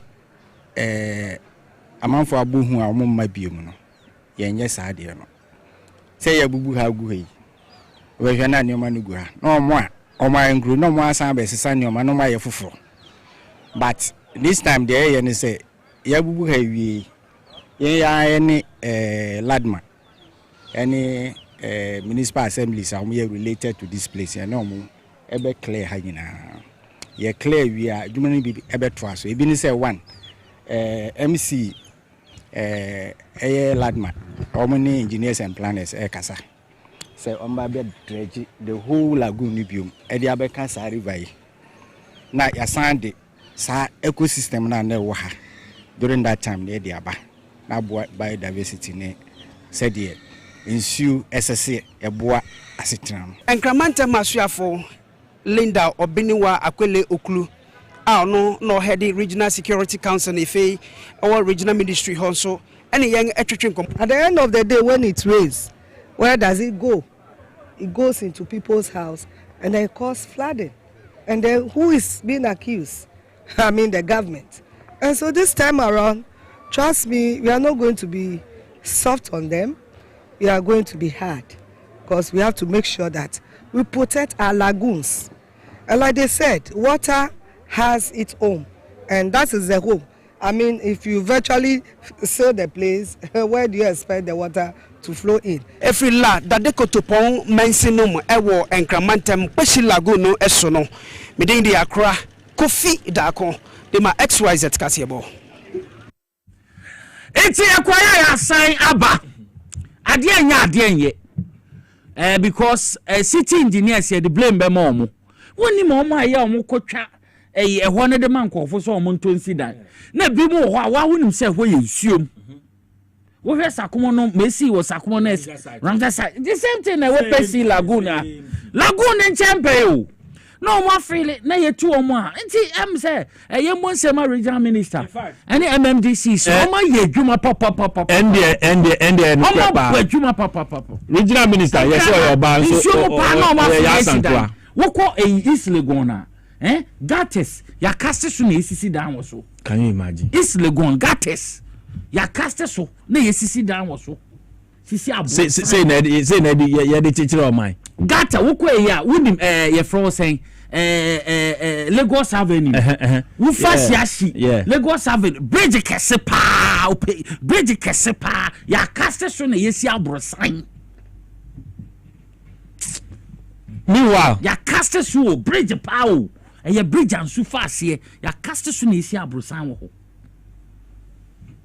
ho na we no ye bua wa beka say me say eduma na regional minister ya santoa wa ya de papa because in my current menya sa kukudu na anya say eduma we nti wa ya de any the municipal chief executive sir omo both district assemblies on but issue ni say SSA the engineers now omo the various assemblies no you see we shouldn't leave them off the hook like that SSA omo so no they need to be interrogated esi echi omo because yetua oka abaya omo nyina ya mo pickups ya sama mo tax force assembly ni tua omuka what is the work of the tax force yes say o engineer obi obeye bibi wo district obi ano ana SSA o granting the permit ni permit you let your people go there ya mamuka tax force wo mukas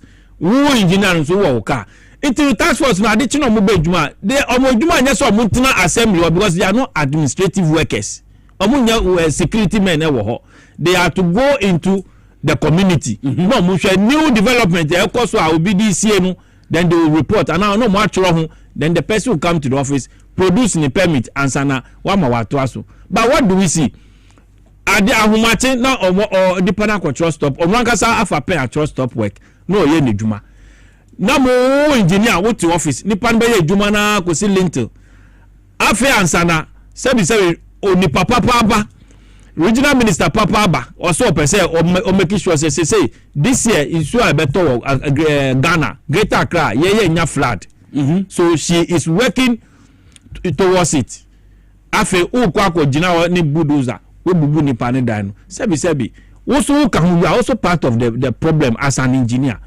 intino laboma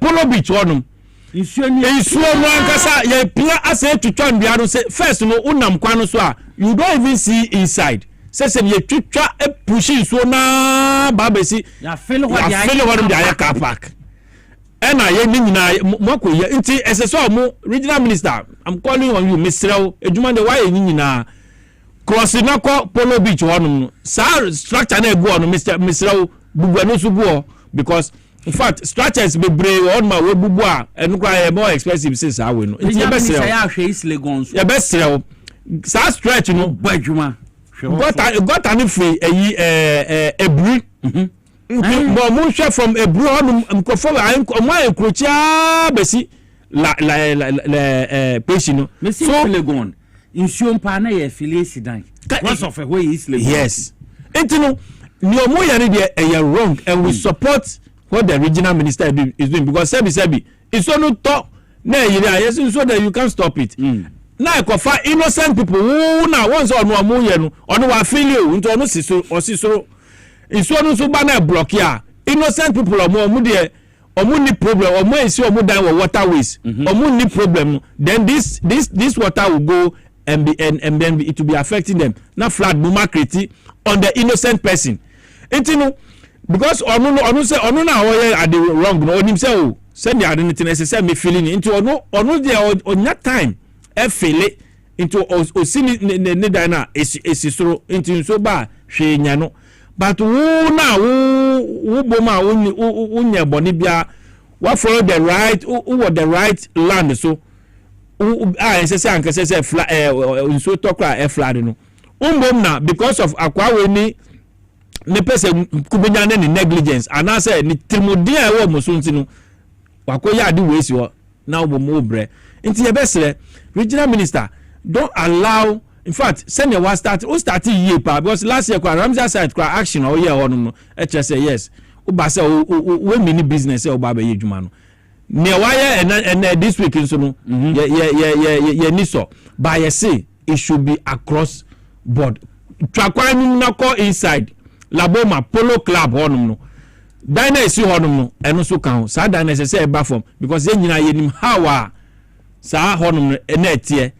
Me say unam kwano so a initial first inside but say no akakaka ndua na wo anu ho nyina omu twetwa ni nyina egu ho nyina be sakura a ugina kwano so a you see the sea meanwhile it used not to be so itino ye be say ye protect peshi na ye protect ni ye na ye hu say ne ye no e ya de a ye be san den I'm making sure say obia in the future no ya didn't say in the future no obia entimi embe ka say oh say no mawi inti ya ba beto let's maintain this zeal na aba ye adwuma no na ya making sure say ya mo obia kwan e mane samba embe je say sometimes mo ba bon say obeti say oye pata na oye no odi ho kakran bon say no odi aye odi ndua aba bebo kiosk no the Janabo kiosk sa kakra one say now yeah extension kitin oban say also obo asienu blocks obo wan say we see dan so you don't allow the person to even do sa patanu kra wo hono in the first place me ya say omo ya sa asom na nsuto na yiri a no mo ba ban kwa edu na na ban na ye yi na ye nsu na ye hia moa nsu bebi amo mu say ye nsu Itini lagoon anka ye busum kura wo hono anka mu kura mu so hwe kura no those days yesusu ano those days ye so mo ton ho mo na yesa video bia mo so mo kan o na so mo so mo kojiji kankan o mo so mo kojiji ye nsuom video bia maame bi kura no wo no obo obi di say nipa no obo obi di komona mu yi ma bi say nipa no ebegigi sika ewo mo ho obo nipa no e point nipa say nipa no begigi sika wo mo ho and this is what they do inti ebesere engineers no the MMDCs mamu don't leave your engineers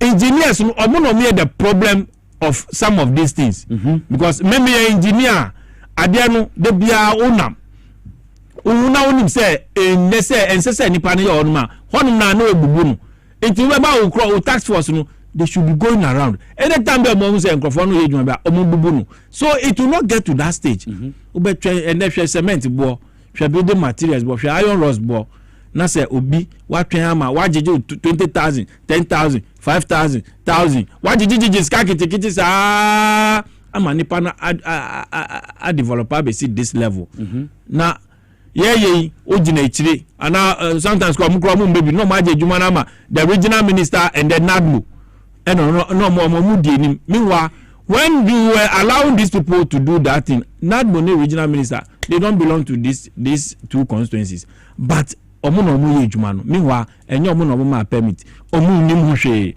baby omo te ni baby aye juma no ewa ba mo offices hwe me ya LADMA wo ni na hwe bibia pesi no wo LADMA ni pesi no eti say ahane eti say ahane try also traffic light but omuso mu hu hwe ama yes this nyama dan basa yegu abwa piaso and then they say they never saw this thing happening and then shadia na shadia esi na obiti wa nipa me feel say abaya was na or new human face and or yes ni say and or yes ni say meanwhile it was someone's responsibility say and can stop her from the beginning Ghana for sebi your co school no ba ss ye mfanye djuma obroni na wo ko nukrom a honum ye ofe no obroni will not even allow you to even come and sit there not talk of even putting one block e wo honum ss wo ntina wa o ntina ho na ube abambe to petrol no atoka ama o say fa ye djuma bosu wa o say tua oka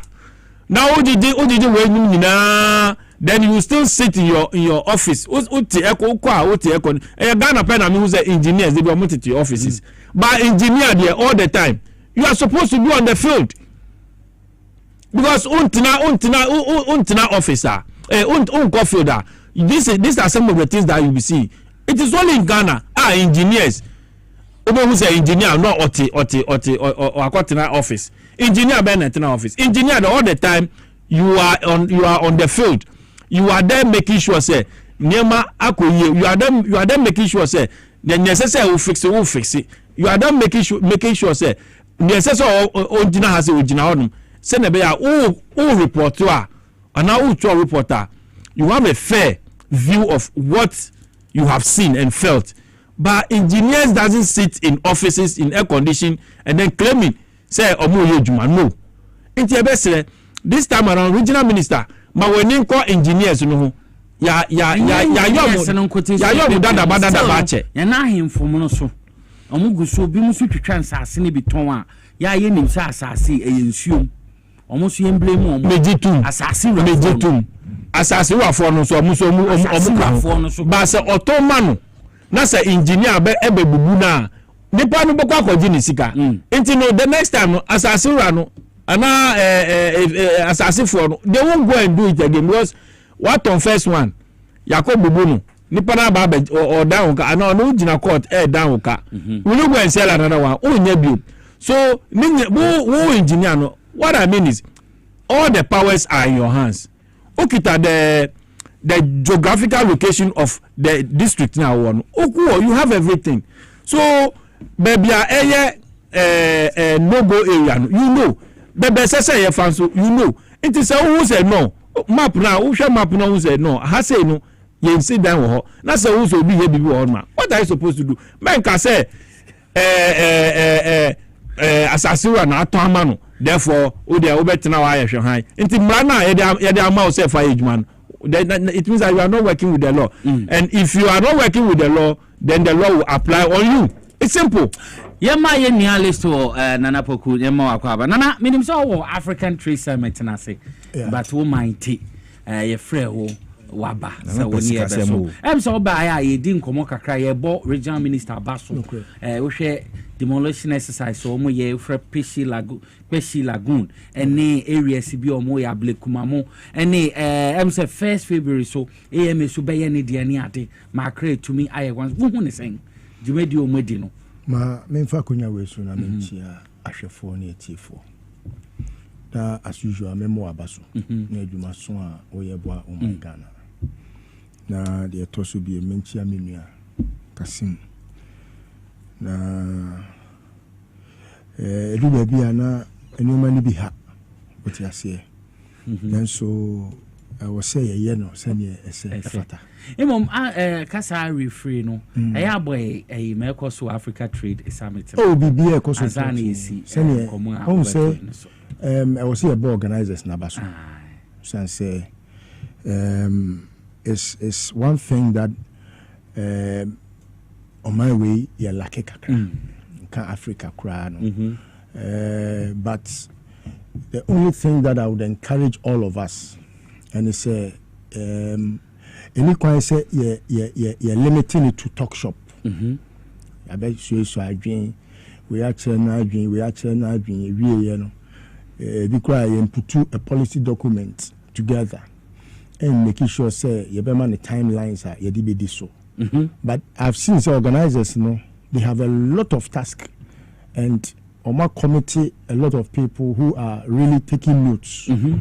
This summit here in fact I've traveled some parts of your friend is an African country. Who say summit be a Kobiano way down so I mean more Mabaso Papa. But I don't even know who has been the brain behind it. That person must have been very powerful a think tank to put this together. And you know, ya bo Mabaso. We show more well say it shouldn't just end up being a talk shop where your Babette dream will be a dream. We should try our best to put it beyond the limits of just talk. Now any action oriented. Now in fact timelines and to policy bi a be formulate ho me take away from the agric sector minia doctor Besi Ishiano and so he has been at the forefront of the battle and I think say GMO okay genetically modified foods organizations all these things I think say the implementation of that must happen. Okay. And as usual they have a lot of ideas coming through. Why should it even happen? Say you Ghana, na to say Nestle Ghana, na ono eti Ghana manufacturing, but on to raw materials in free Ghana. Are you serious? And these are things that governments must make sure say it should be a thing of the past. Say the be akuani no do ebua, obetimi anya baby aton eburo no. Na say we jai kuani no, so we no eburo. Wado eburo bebrebe, wado emu bebrebe. The base of Imiania said you Nestle Ghana no mo ye. Like no. The base ni eburo any emu rice. Na ujai omo na ekoba say omo duro na Ghana for aduano. Omo nto but omo crab grow from baby. How do we even know whether a buro no from a quality source? Meanwhile, we feed on them. What I say? So I think say the leadership of this country must take charge and make sure say we eat what we grow. Sir. And compel all agro organizations. Say agro processing organization, Ubagana has so percent we are Juma to say Olamon, like any other agro processing company or Ghana. They say the cocoa industry, you know. They say your friend saying CPC, cocoa processing company, Ewatemano. They said they were Olamo, they said Nestle, Obia making sure say a co in terms of processing raw material, no, especially the base ones, no, and you say a free Ghana. We yet Omonto, no Queen, so no. I've seen million here. Our my friend is Asante Achim North. Or he MP no, the current MP. Agogonino. Say what trumpet say or Mampeni crime ever tore and obey. Must that be the case? It is a way Mampenia, I didn't do to say Mampeni, your Mahama. Now could she be the second father? Or better than Roberto, nobody. What I say? I was say. You're making sure say and you maybe be the status quo, the order of the day. Yeah, say be even pro ukonya or Mampeni and Agunabo Dam Krana, Untiminia Hoshe.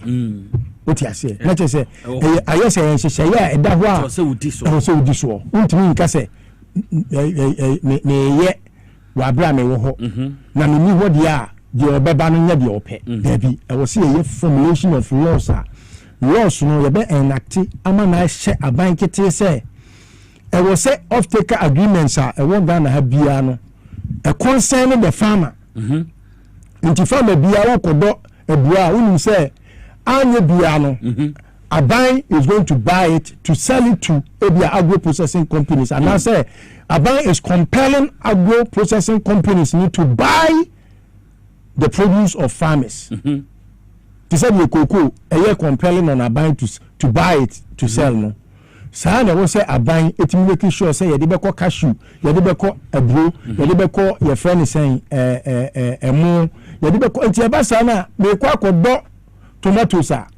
Meaning say not tomatoes wa be pro. Me ko bianca meaning say me ko bianca e mark in can entertain you for mun pro. Me bia mango meaning say agro processing company it is a Blue Sky. Blue Sky the biane emu UK nasa. Every day. Every blessed day. Entino wo de wo hwe se ne omo ye omadwuma na. Budu no kra wo Ghana han na yeto no. Wo se ne buo no relatively ba ko hwe UK price. Le Ghana price. E ho no se cargo and transport to Adenako. nti ɛno obetua fɛ ɛne ho keka ho duty ba kakra bi UK ababaji ne duty bibia nti amane bo wɔ soro kakra but so compare food juice from Ghana anywhere in the world that you see here be number one. It's because of the quality of soil, sir, and the quality of your family saying standards, sir. Yeah, put you in place. We shall Greek minister by or born in modern. They call far gold industry should be a mining there. If I say cry, so I had a takeaway. How I was say your team making sure say like area papa Sam Jonah we have to be selfish. It's not wrong to be selfish as Africans because we only are selfish. We only are biased towards only interest. So you being biased towards your interest, it's not ill. Anybody. Oh, so me see where the beer when the positives and the negatives. And you take one chrono, the word chrono, your chrono pa, and your chrono bonnie. What you say? Chrono bit me too full. What you say? Tete kwashi no chrono ni no. Odi ba ye na ene koko after they say. We do so fast so. But okobo chrono. Very clear example. Yes. What you say? Nti na boni bia na ye boni. And na fu so nyina na ye boni. Boni bia wie ye papa. E bi ye papa. Okay. And so no. And yes, me too for say obi nko ye boni. Let me put that disclaimer. Say me nka say koye boni never ka say boni we dey papa. And no na be che, ye be jam nyame, me na me a che dey papa ni dey boni. Osi mani moni na twa bo ni du a we ni dey wo. Ti I think say it's a brilliant summit put together and I would attend it every year. On this amount say omo program I will attend it because it's really imbibed in me a lot of knowledge and the expertise that I have really chanced on. And ya bia kamenya no baby a ntino ya bo ma baso biem. Now back to your substantive question of demolition. Bibini aswode papa. Can be na me fam so boni mo nipa wedi emia na eyo mfa mo no na so den na hwan ne ma na so ye den ti me de bebo aban ahodo a abakọ we omu yi obi bi kina baabi me nto aba ba wonim sa den so mo ye ne ye de papa hwe emre bi eya na me de ka asem sere me ofa kwesi agima awonya ni baby ko bema kwesi agima bondi a sabi ona ema yensu ya sebie nti me chia ne pa e wo ne nem na oye city council panyi e wo Kumasi na painters so mo ko strike na painters o no mo painti they brush bo paint no mo painti na painters no so Kumasi city council painters no they omo painti pa pavement na kanene kura na pavement in shede ni de abo ene salai so sale de akado egugu hunti ewi abo na pai na ye akado safa ho na ye kama ye odo nsa ko so ngia ne nso be painti wo kama ko enim na when the painters no so mo ko strike and oba no say mo be ko strike no na left mo so mo pese mo strike no so mo right ana dodo na ko gina left so mo ko strike no so okay mo ko strike no if you make we no ye yimadi mo so mo ko strike no mo dia mo no so u ko fi afa uni abra ya fa mo djuma enu ma mo kase enu nti mo ko strike no yen Kumasi City Council ya ji enfun so atum memom adekro na mo pe no se ye wo ha ye be ma madwunum na afeso na ye hwe se nioma akoyi a ye de adwunum aka mo na yes sir to deter people from striking because exhaust all the other avenues and sana strike about our dream what you say I'm not for say na kwesi na den yes it solved that problem and to date Eden say we be say may cause strike KMA. Okay. Eden. Because there are structures. Yeah, and we say we exhausted. Tio. In law, your friend will be caveat emptor. The buyer beware. It is a me repoku. So menya wa wie bi damboto na me se me ko pass asiato ana me ko pass asibi dia ya adwuma. Nese impo asase kro na me ko pe no. Wonim me fare by say ye nsuo asase say ye ekwa ebe na asase ne beda ho no. The buyer beware. Nti me ena sebi asudie ne da me so. Say e wo say me hwehwe say baabi a me di me kiosk ekosi yi baabi a me kosi me washing bay me ko ye me shop me kosi me dan so ese fata say e wo say me sit down wo ho ana na me ye kiosk wo ho ana na say me bi dwa wo ho ana e ho no baabi a wo be ko no e assembly correct se ma anya sa de no na obi be da me se ono ne nana e na di asase ni gya no nti asase ni ye ne bia na oton ma ni wie na ma anya me due diligence na asase ni wura no a ono na si asase ni ye ne bia no oton ma me na me bi kiosk si so na aba be bugu a me ene wo se de so bo ne bo me kan sa na bibini aso odin no ni nyina ne say the leadership of this country no instead say you be strict on precision say enwani nie mintimi nka say ohini tutu ne ntuma aba se chachaw ni ka bia na ntuma no krata fe kra ewom ko ahye wo good match ada ni wo fa asibi ni na bi na konta bi ni bibi se bi bisuani bi ebenya asem no no akofra ntuma no no de aba office oba ya yedi kan honorable ekura ye campaign na mo se mo pam mo ade no mbedie da bia de no bibedie obi sabi ajanka bedi ni papa ni ho na ni ho sa o ye wisia enso unu sai ye si abo ni bi nyame ne pra no ho okay ye bia ye bi nyamsem na ye ahemfo hwan we na ye tutuntuma wo say party organizer ye party for no gu ho yo ade na wo ye sa emu bi wo be kai say abodwese chenche oku banda poe o starting say wo pam ko for free kwa ho ndc force ye ntiase sa we be me lose election immediately our political party who go on that tangent you are a failure. You are a failed political party because emra edimi edimo equality before the law no and equality no say shoti shote ma hwe kasi manim ma hu se wo de emo fata no na me ko he ayi kwaku ma mu anim am se kwaku ma nu de o sapisie pa because wo apantaya de we bayire so ma kasi mu a makwaku ma nu emo no sa de serve the law anya se wo ko hwe obi su na obi de uya no aprepare no se ko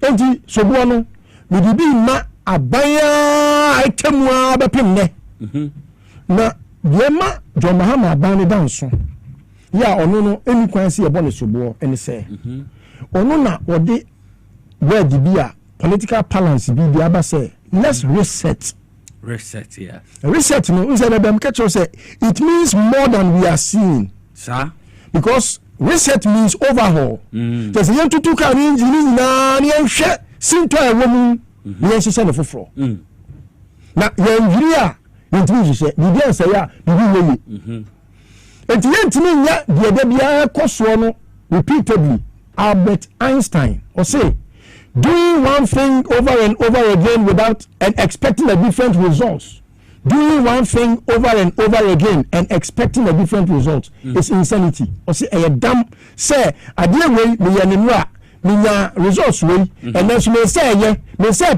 results for the same adie na me ya nenura na me so ye obeda no when your results no for there be obenya the same results enti na wo say omo down omo nsa enti na me be regional minister abaso emani hemeti se party for club ban animu a on tier party for country say yes see your reset on my no. It means that we don't have to repeat the old ills of society. Sir. We don't have to go on the wrong tangents. Yeah, been ra. And confirm can so mon toaba. Let them repeat so mon toaba. Hwe. No we say ensuo ko yira fa wo bi ntino. Onipa kro no betoaba. Sir. Na so man tina na ensuo ko yira fa wo bi a. Onipa kro no ba say you the government have failed. Enti sabi dia wo de beko wanu ntino. Ensuo ko yira fa wo bi nanku no. Dabi. Eya.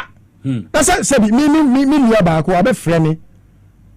Ene lagu hon ko fo. Mama ba frɛ me. Omo se me ko kabi mo omo. Ena me say. Adia na mo se me ko kabi mo omo. Ma adia ampe wo. Obi kana asem cho na nya. O ka say. O si me steady o pa. Me say. Me papa. O tete ni say. Me hu no kuro na manka. Let us say no more. And I'm ready to go.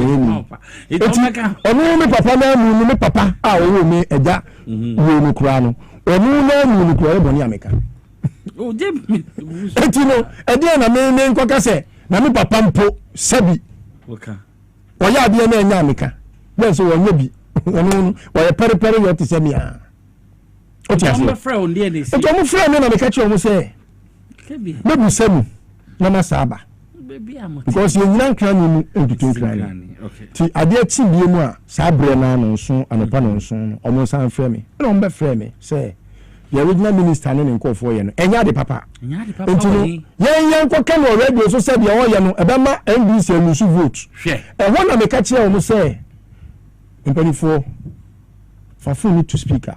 Na mo a mo gina mo ti o mo ntie nyansasɛm a me be kan. Ehia pa. Ebi ana enye nyansa sa mo betimi akɔ hwe obi foforo no akyere mo nyansa na am say ade a regional minister ye no akɔ busem me hu say nyansa de enye hu wadua ni a wo bebi nti ɛna wo say nsuo bi fa obi agun say eti ebe sere mo ya nanso so no ba ma na nu adu a enye no sa mo kunu no na mo yare yenko cause yare na mo yare no yare a ehia se mo wanu kunu enyi no nanso so no ebe ma mo yare na ko baabi a mo ti a mo di dwa mo di ye mo bibi no eye baabi a sebio eno so di omanfo bi nya sa eyo so kwan baabi a me ka se engineer se wo Ghana ha no senka omudi engineer omasua ye adwuma Ghana enka omawe enka flag mamu da because now we come baby or East Legon. When did you hear say East Legon? Ayiri. Tell me when. That had a homeboy. We see the answer to me boy. Ebi when you see baby baby. Yeah, that had a yes by also. But the gata na yes by also no. Enti me enya ma da. What you say? Because they be ensure them. Enti ensure and stagnate anya. Baby adi anyane beko enti baby akwan ni dem nebua na nipa ni sigata no tie we sigata no we si nsuo kwan enti nsuo susu baby a wo hwe ekwan a obefa so akọ ebeyire ko obi dem enti me no am of the view say baby bia bridges akese ya to say bia unse wu ko Islegon eye clinic wa won gata na ewo ho no about power on toma baby a otoma me ka semi we hu pa we hu osimesi a we si me hu sa no no I was say we hu pa dem say go fu wa wo ka wa asem no we hu what you say enti no baby sa no abusan kakra glasses what you say glass nko what you say tini nyina no ya bia enya bia boa man no so si nsuo kwan bia eni kwan say abai bia boa Nemo makwan na se there is a place typical place me de eyam fato ho hwe on oko I don't know if a hoye Laboni after American House there was a bridge bi akobi asidan ho matisi say ega bi I don't know whether it's true or not I don't know I can't tell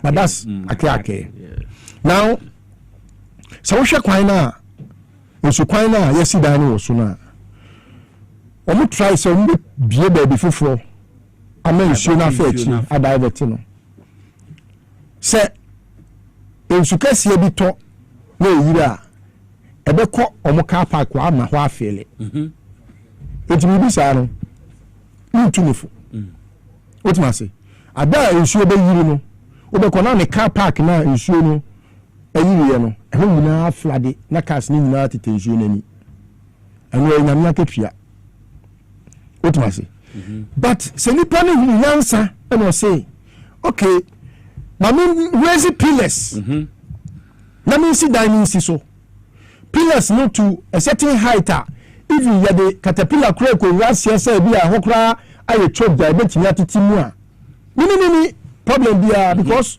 sa drains a edaho a sabi esuru ni nyina uri say asase sa raise pillars was our drains no so na usi a o say president Kufuor em say na akonya time if aveno you show uniform pa omo yeah that big drain alajo for no ensure you for omo no ensure na kwan ensure we na kwan na we ho no kwan but so nya kwan a na sa drain na we ho no o pa ko si dan si drain ne so mount pillars ni si dan si so ensure ni yiri da because why you drain no big enough yeah bet me accommodate ensure bia beto bia but say one yes ha na ukoye me say hweti hwauche mesi ensure ne kwan mesi da yes ensure kwan mu da ko be ba na wa no wo dan ensure ne bi ne ko enti no ya be sere okay me me anya de tene hwe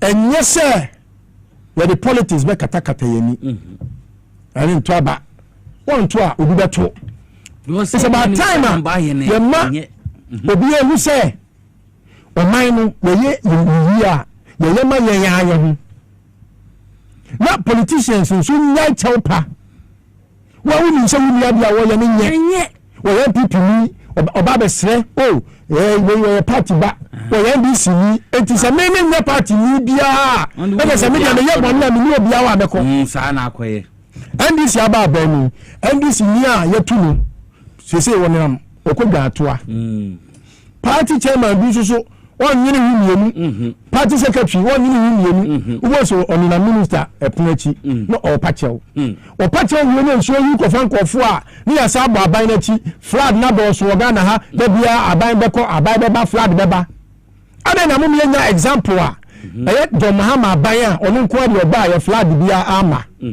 enti enko aban no munya ni munyam sa enu ti na me de in principle let's do the right thing okay sabi say eyeni paso wo betwa ama na hu nyansa yentwa say na ti nwoma na ebe wai e dia kire ni say hwe wa ti nwoma ya wai de be ma ni pa hu say e kwan ni a sabi eyo su kwan yen si da wo mu e kwan a eyo su kwan yen ton nwoma wo mu yen nya nwoma e be block nsuo kwan sa kwan ni nwa enfa so na me kanam say the two minister fo enye se wakopam nkofo no elimination by substitution I know that has been the tact assemblyman bi wa won say we mu nyam pam mo iwo mfu ade na ye mu fu wa o so mi nsia won say won asaba the way you nkofo boy ya ti no enti ya ja mo say o mo nkotena o kakra e be pe ba bi ama mo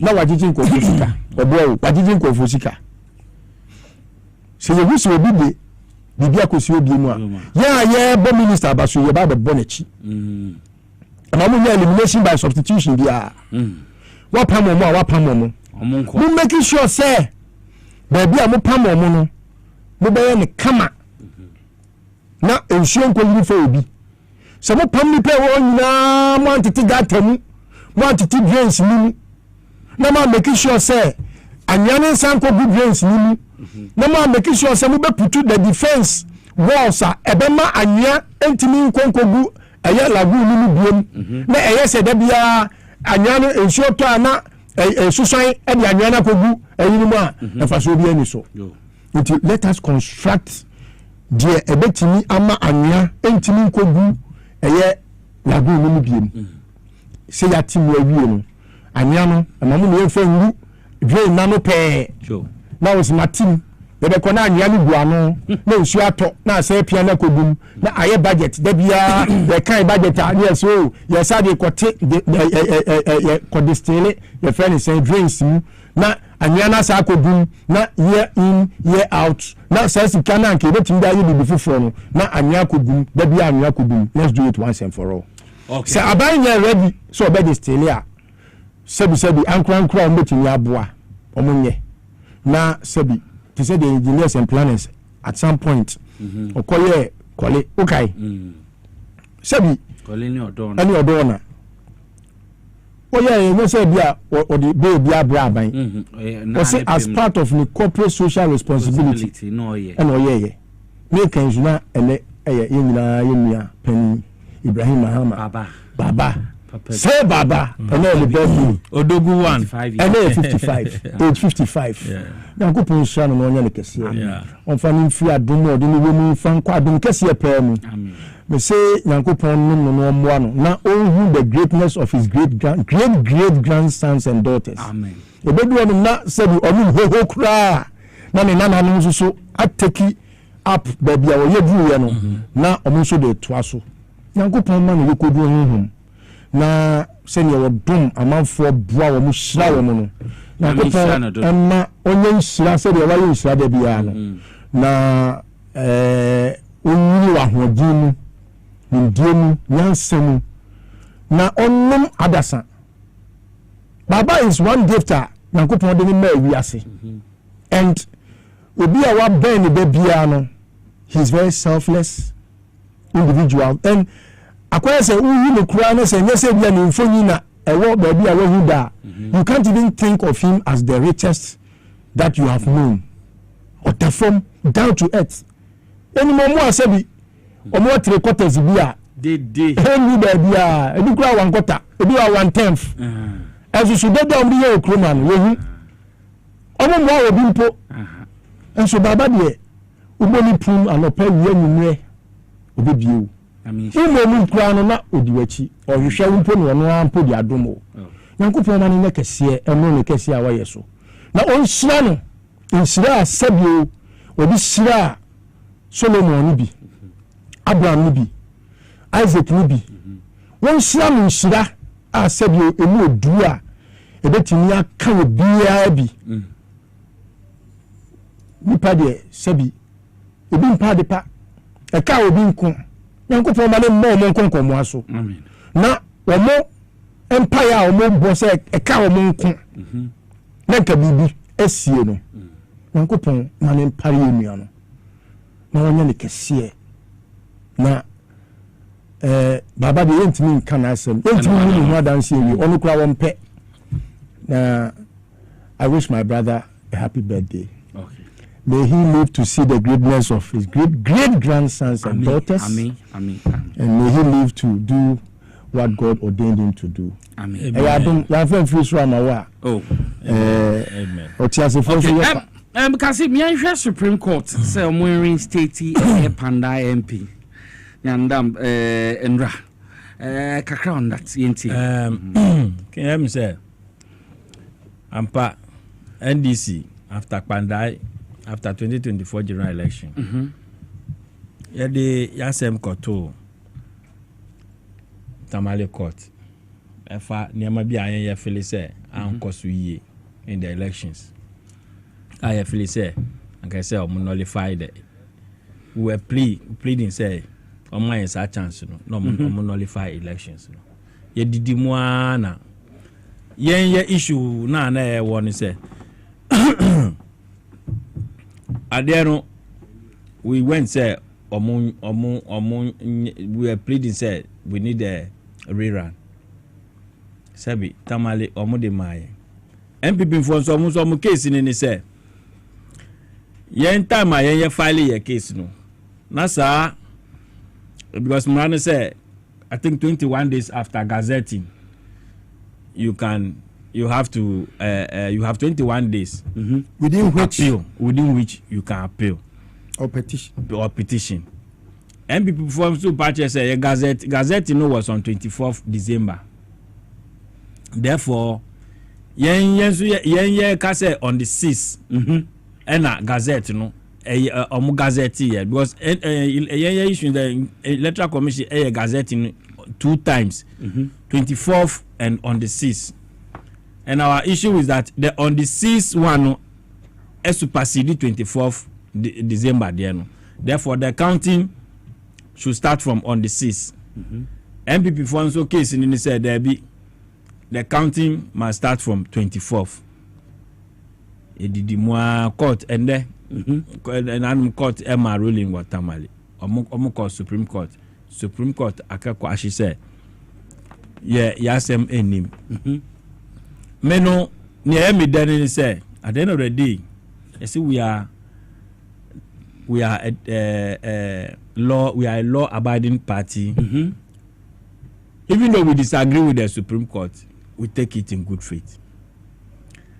Now, so some time ago, Anka, in Nabihu, near Manka Beko, Anka, Abambi Warhorn, the way no manipulated the judicial system. Anka before Ebekono, Anka in this case, Anka before Ebekono, Anka man for kita judgment in that. Banyamin Chade, Abambi Aba. I say let the judges do their work. Sebe ko itiamiu, sebe enko itiamiu. Let the law work. It doesn't matter who it will favor. Intino that day no, I was happy. The MPP people, omu yedede wakot, omu tonyo me na den. And I was happy how Computer and Co. I like the Computer and Co. Tanko Computer and Co. were shaking hands with them, having tete-a-tete with them. Na sebi ni nyina no eye na me pese o china nko this same judicial service ombe ma judgment bi wo baabi na ombe press conferences every 1 hour me press conferences the way we are kono ayo modern no we are okay yes enya hwe ye ko present a case judges no kwem no 4-1 omo say yasem nim nti akamom but nyindam onko tena the parliament no nya nedwuma after then eji we are already the almighty majority so there's no need to even fight over this yajatum but it says na make no yempese o chinanko this same judicial service bad judgment be then they will be complaining say somebody has twisted the hands of the judiciary or someone somewhere has pulled certain strings. Judiciary na yenim na omudi asem omudi ni ko ha the same judiciary. And that is one thing I like about my party NDC. So argue based on law. So anko amano on Fatakashi enye na de. That is how and why I love the NDC. Ebinum there almost there before no obeko court no kra no na dwen e wo ni trimoni say I say onu win case no. Into okona say ankoba ne sa na je say obi awia no. But I don't blame them because almost ye lawyer for ana almost a lawyer almost ya lawyer for now so kasa uhun law no wo kasa no they only speak based on emotions enye law. But like I said, the NDC is a party that believes in the democracy that we are practicing. You birthed it. And exactly, we in fact the constitution we are using was birthed by the NDC government. Only the NDC, because they ran away and left. So we understand the book or the constitution that is being used.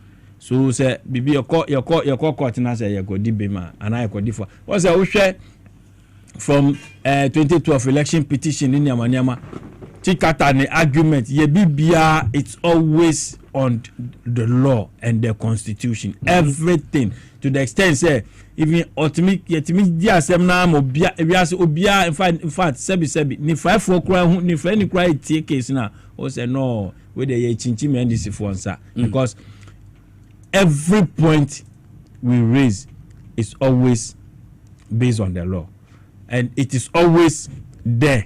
You were saying na issue be see about there was some issue be say Afenyo marking.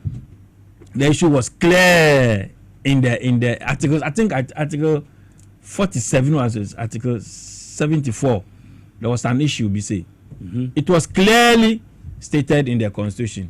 But Afenyo marking at that time on Tia said no. I think it's about this 4 vacant seats now. Bagbin Erule. So we always say okay, we believe in the constitution. Omama judgment Pandai.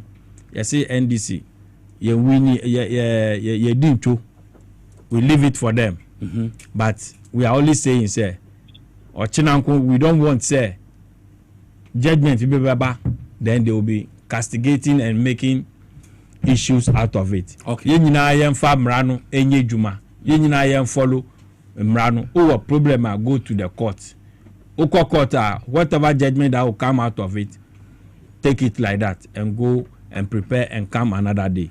Until we are okay. Okay. Madasi Kasimi Samamenko list to what? List to what? Yenti also take on Sansemi. Handai. Rerunner. Like I mentioned even before the ruling, this is the only time where we do make court ameba. Because for the first time in a very long time, Ghana has not wasted her time for the first time. In a very long time, I repeat, Ghana hasn't wasted her time. The appointment of Chief Justice Bafuboni, Paul, you say it Paul no, yeah, 1 man 10 months was in the camp for no, and it be a year Juma, Sebi, no summa no, as you may ya. Ene. I spoke with about 3 justices. It was like a coincidence. Because try baby, if the Ghana Bar Association, my page, my Facebook page, say the Bar Association, Kamiya say, Omo ama Ghana and me asem and more guase.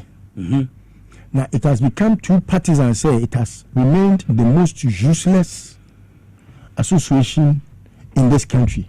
I just before and I'm already in common and then now idea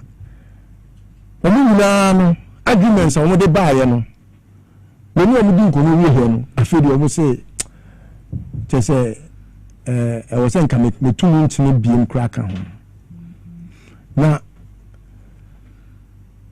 Ajaji for ya mno mudi nkomo sebi prayers and patcho he no bia man yema nye se bia me bebo dia debi minim sa de ne ye omo ye nkofo a minim se omo tilt towards MPP pa na so omo nyina fairly aka kire me say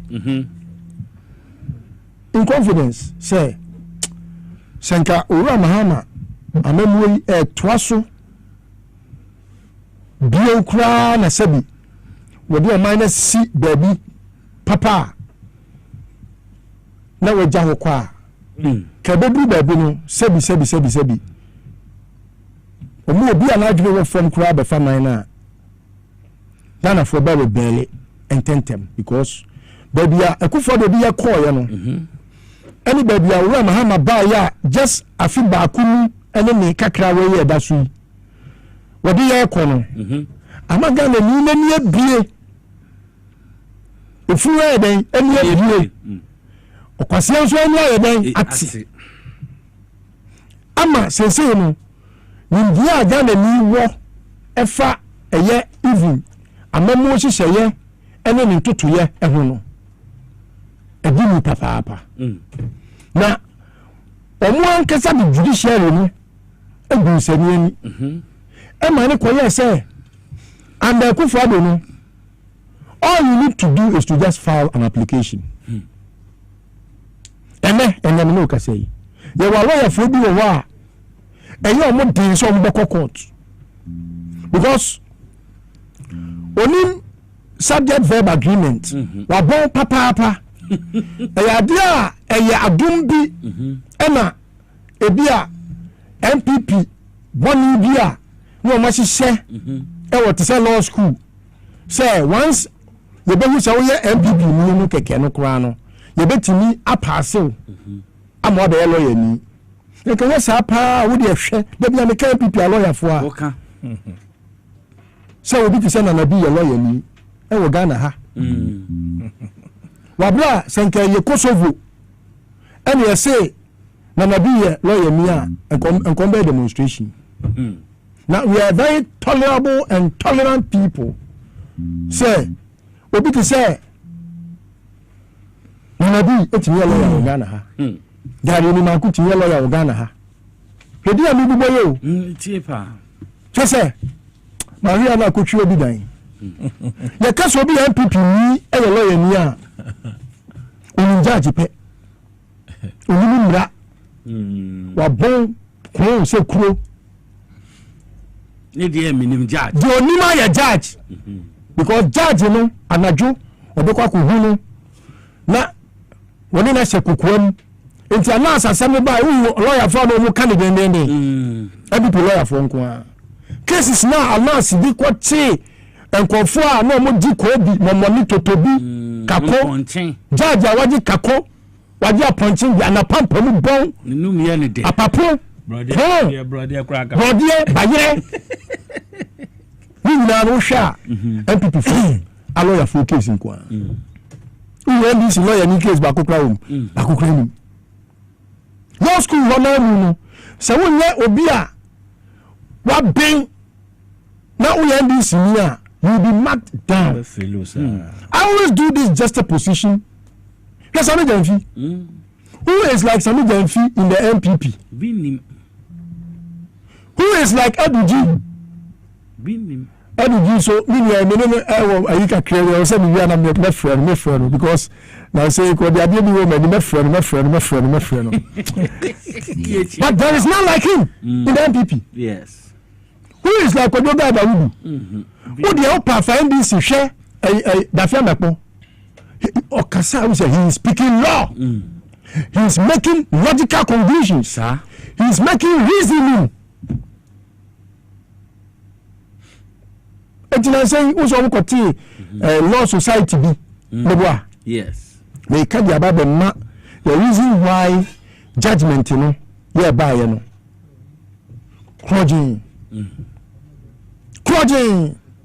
Yeah, say impo UNDC na only judge for any adwin. You can't have any basis to argue. Even when you have one, they have considered beyond your reasoning a national cohesion. And that position is the basis around which it's a pivot around which everything legal revolves. Now, say, ematiti entem. Yam say, ebema debiano, you bring a peaceful coexistence as human. Sebi. And then we are better studio. I say, Judge, na odi asem no crudging. Me na mekai. One.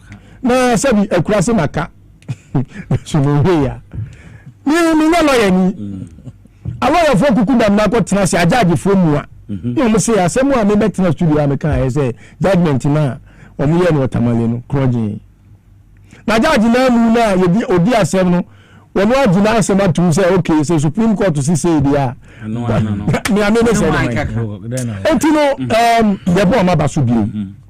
Omama yehu the fairness that we expect of them. At least the pivot around which everything revolves is fairness. se bi wo abo sa mauna se bi kwan na nkan ban a wo so fi ani gine we achi NDC for 90 as NDC for no say lamentations kakra bom nko kind numbers no be training na me first said also ya me adoma Saturday we move forward ye ko enim in peace we abafubon ye bo abaso obo adwuma justice Pwaman Iginia na me bo Pwaman and it's now already dissenting it's also fair at least to go kwagina at least we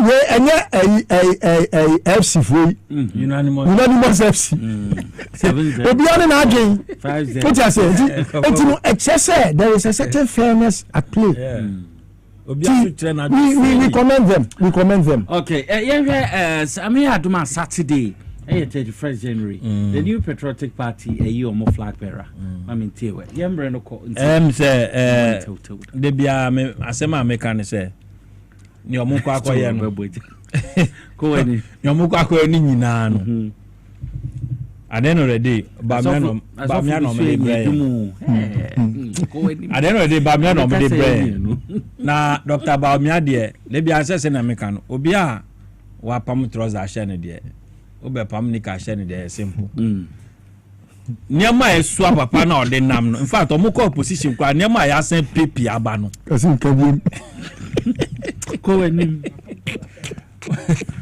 Moni ka pam we are pam trouser ahye ne de o say pam de ka say na o be say waste o susu no kura we can o twem mienu a opposition a wo ko ye no niema ya sa nya wo no ho no edoso sintama na owo power because Kennedy po ama ya nsem bebre wa ma ya ti ase se na de bia listo worker no wa bonsi o twan trusting obia wo wi ase ha in fact o mama ye say hu say in fact e binum say Fulani for kra mo nto aba na mo munye Ghana for enye ye ne ye ka ni nyina mo ano mo kan ba ye nyina ye de ato ho enti no problem Saturday because of democracies like I said earlier we in NDC we believe so much in the democracy because we are the Democrats.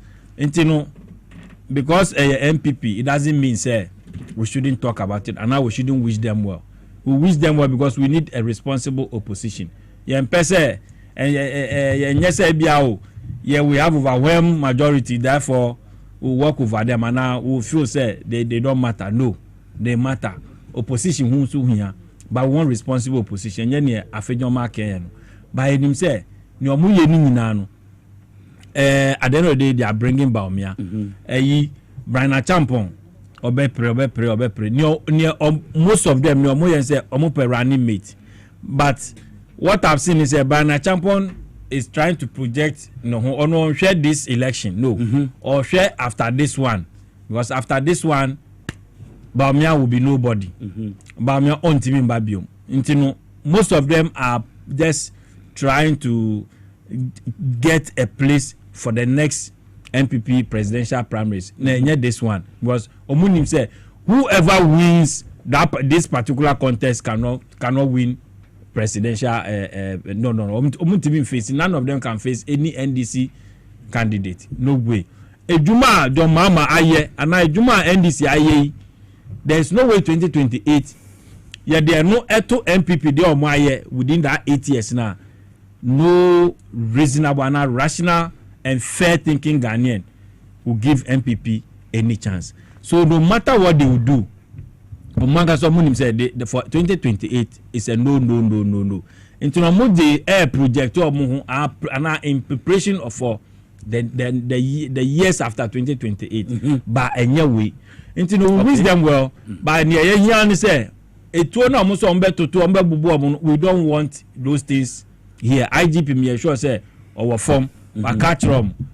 Wow, they metro for beba or the Black Maria beba. Until Ochiwa no the share or the wash to metro. Na wa cover the wako. Into best we wish them well. Omuko asumdwem no mumbra wa asumdwem yempe de no ntokwa bia wo Ghana. Listen, very well I think so say na yeah kai tie for say na ahwe for say Saturday live be cover until Saturday TVXY accreditation now mama accreditation auntie live broadcast be bro be course of TV3 so I can tell. Yeah. Come on, no more power. Say na me invite him on my program na. Me dey make Well, I think so far no.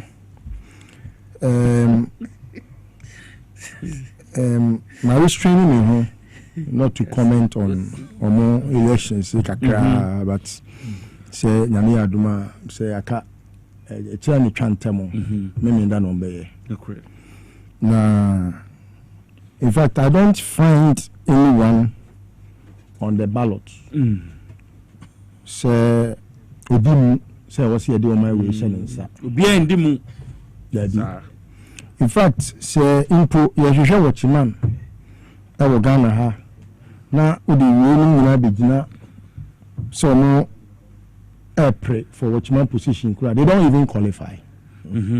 So say watchman there we you be a what say or share enema so na ibira penifo sin ka wo dia ade ja wo de namja aboakra nwia so say onu say eyira onu ari ba be busa sir na so okra we bi o okra kuya ya kronfo num ya omukwa yehwemu ayi kronfo pani amamboyefo num ya omukohwehwemu ayi mamboyemu bako Donald Trump enti so wo hwe list no de obi kan e Kenya Japan obi ani Kenya Japan suba wo Ghana ha onye news say ebi afeni akola bi ba ye ba ba hwehwe ni nsemu aka say oh han kura ni Kenya Japan ubo ni di pe obi ani de ba obi adwene na twem de otoso mienu e ba champion ono na say we am krom ahemfomenu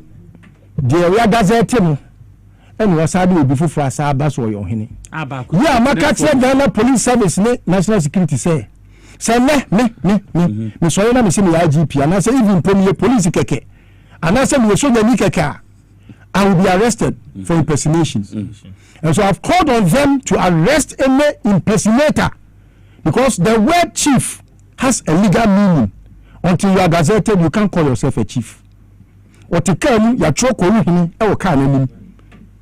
Meanwhile, when you Koruhini, he's not gazetted, and you are so. Abagrade, Yachino. We didn't ask him, Beba. Until yes, say, Obi, ya impersonation, Montino, when you're in the pumping. You know, by example. You are also answer. Yeah, time. Mamu Baumia, only news. Onwa the catcher say Kufa the economy are saying, say we are say guitar. Wa bonche crow. What the Juma man want me yet? As so say, Yano, no man penny Ghana. So again say the who in Costro. Your time in tea. Every two nobody tell now. Every two here. Say, and Cornelia can come me. And because you could better.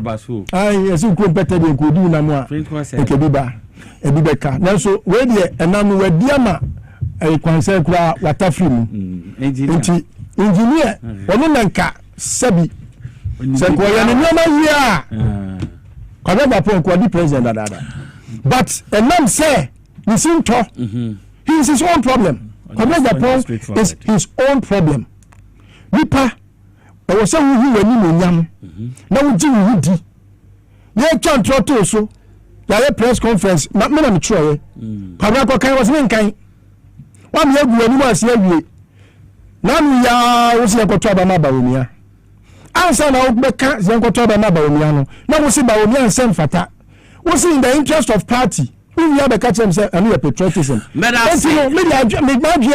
say party no kura na wo se ebu no me da say na omunya amayofo omu amaboyefo yeah baby na dia ekosu e ho fa motofo me da say yankopon elemi dia ye no be ya na me magana fo yo enti so omu so omu koto aba omu koto aba no mu ni dia obedi party nanim enye mampani Ghana had they don't qualify. Listo Nana Poku na yetene kana executive director de Magag.